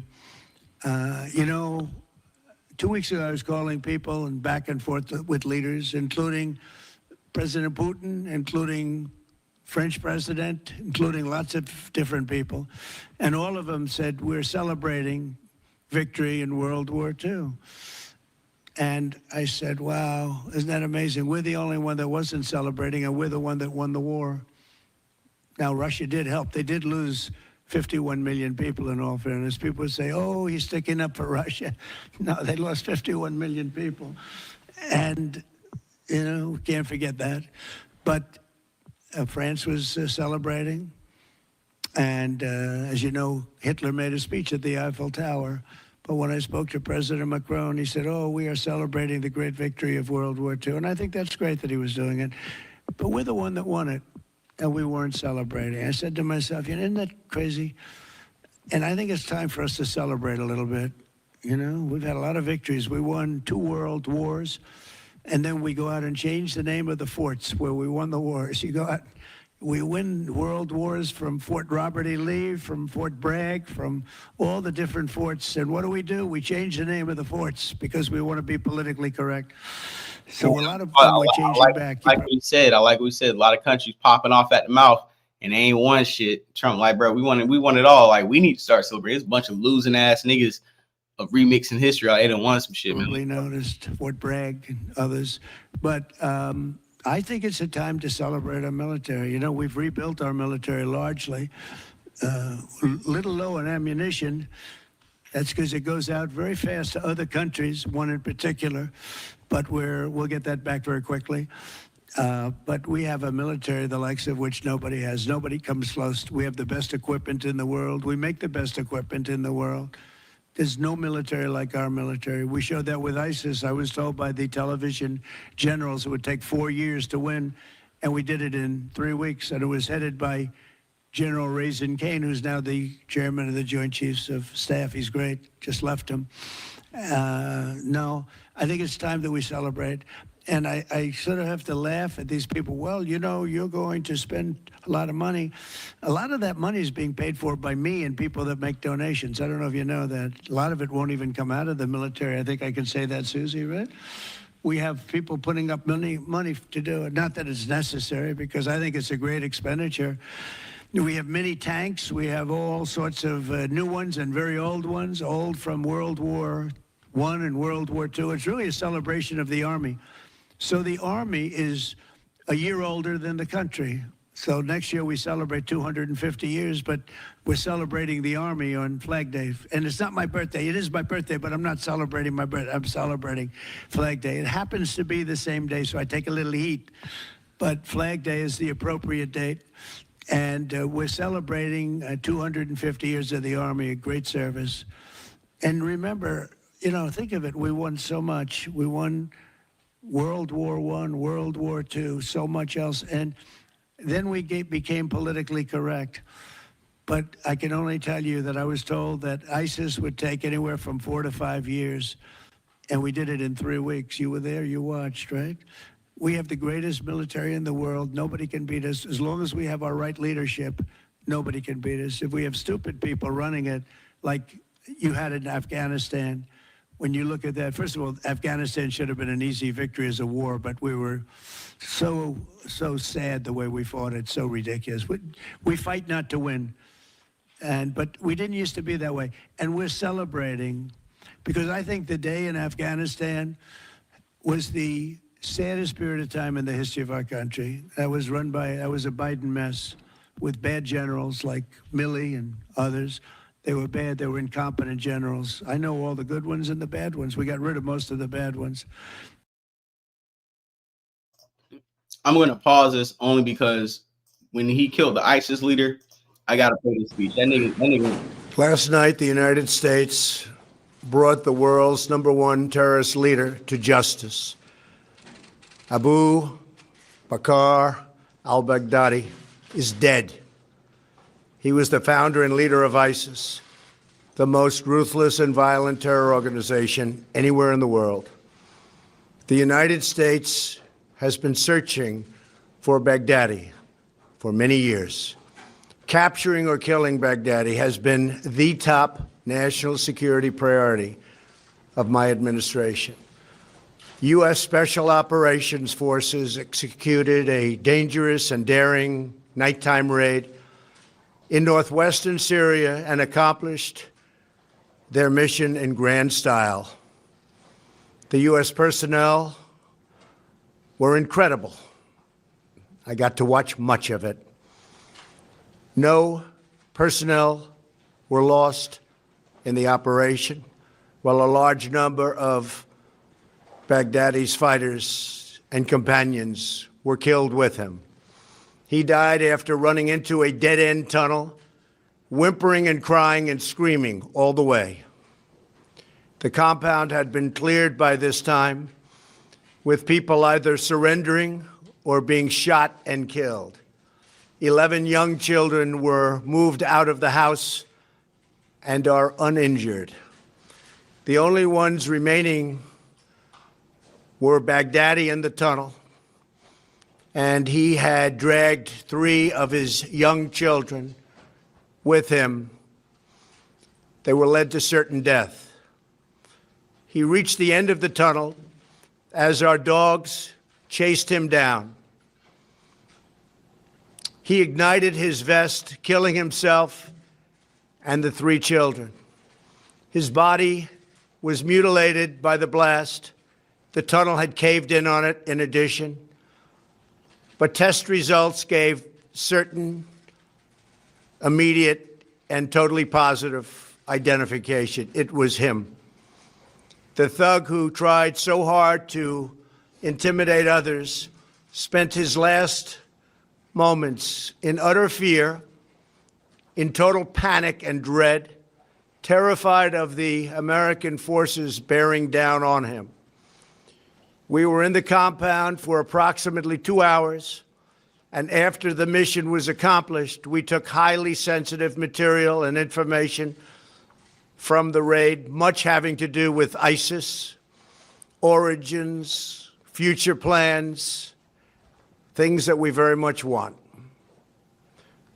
Baghdadi's demise demonstrates America's relentless pursuit of terrorist leaders and our commitment to the enduring and total defeat of ISIS and other terrorist organizations.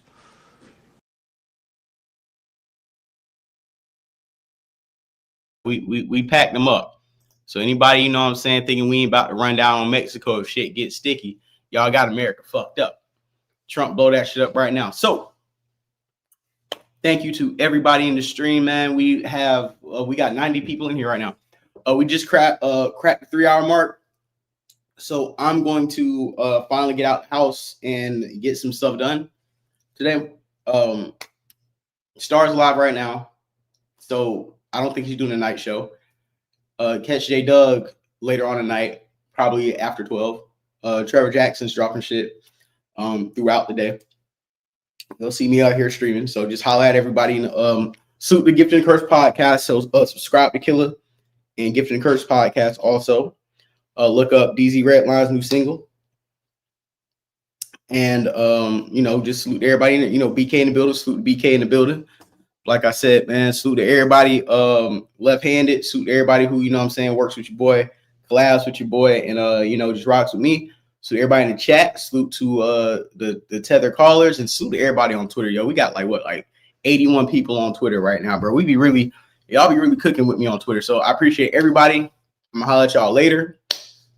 Stay safe, stay out the game. Don't go no LA riots, don't go nowhere you don't need to be at. Especially if you do not have your papers on you, because they will send you back home. And if you're black, regards to you, Black American, Black Caribbean, Black African, Black South American, stay your ass in the house, bro. This ain't This ain't about y'all. This ain't about it. This ain't about me either. If you're melanated, stay in the house. If you white, stay in the house. If you Jewish, stay in the house. You Asian, stay in the house. If Mexicans want to go out there today, let them do it. Every man for himself, right? All right. So stay safe, stay black, America first. Because you guys later, hit the like button, share, subscribe. We're on the way to 6K. See you guys later, man. Peace out.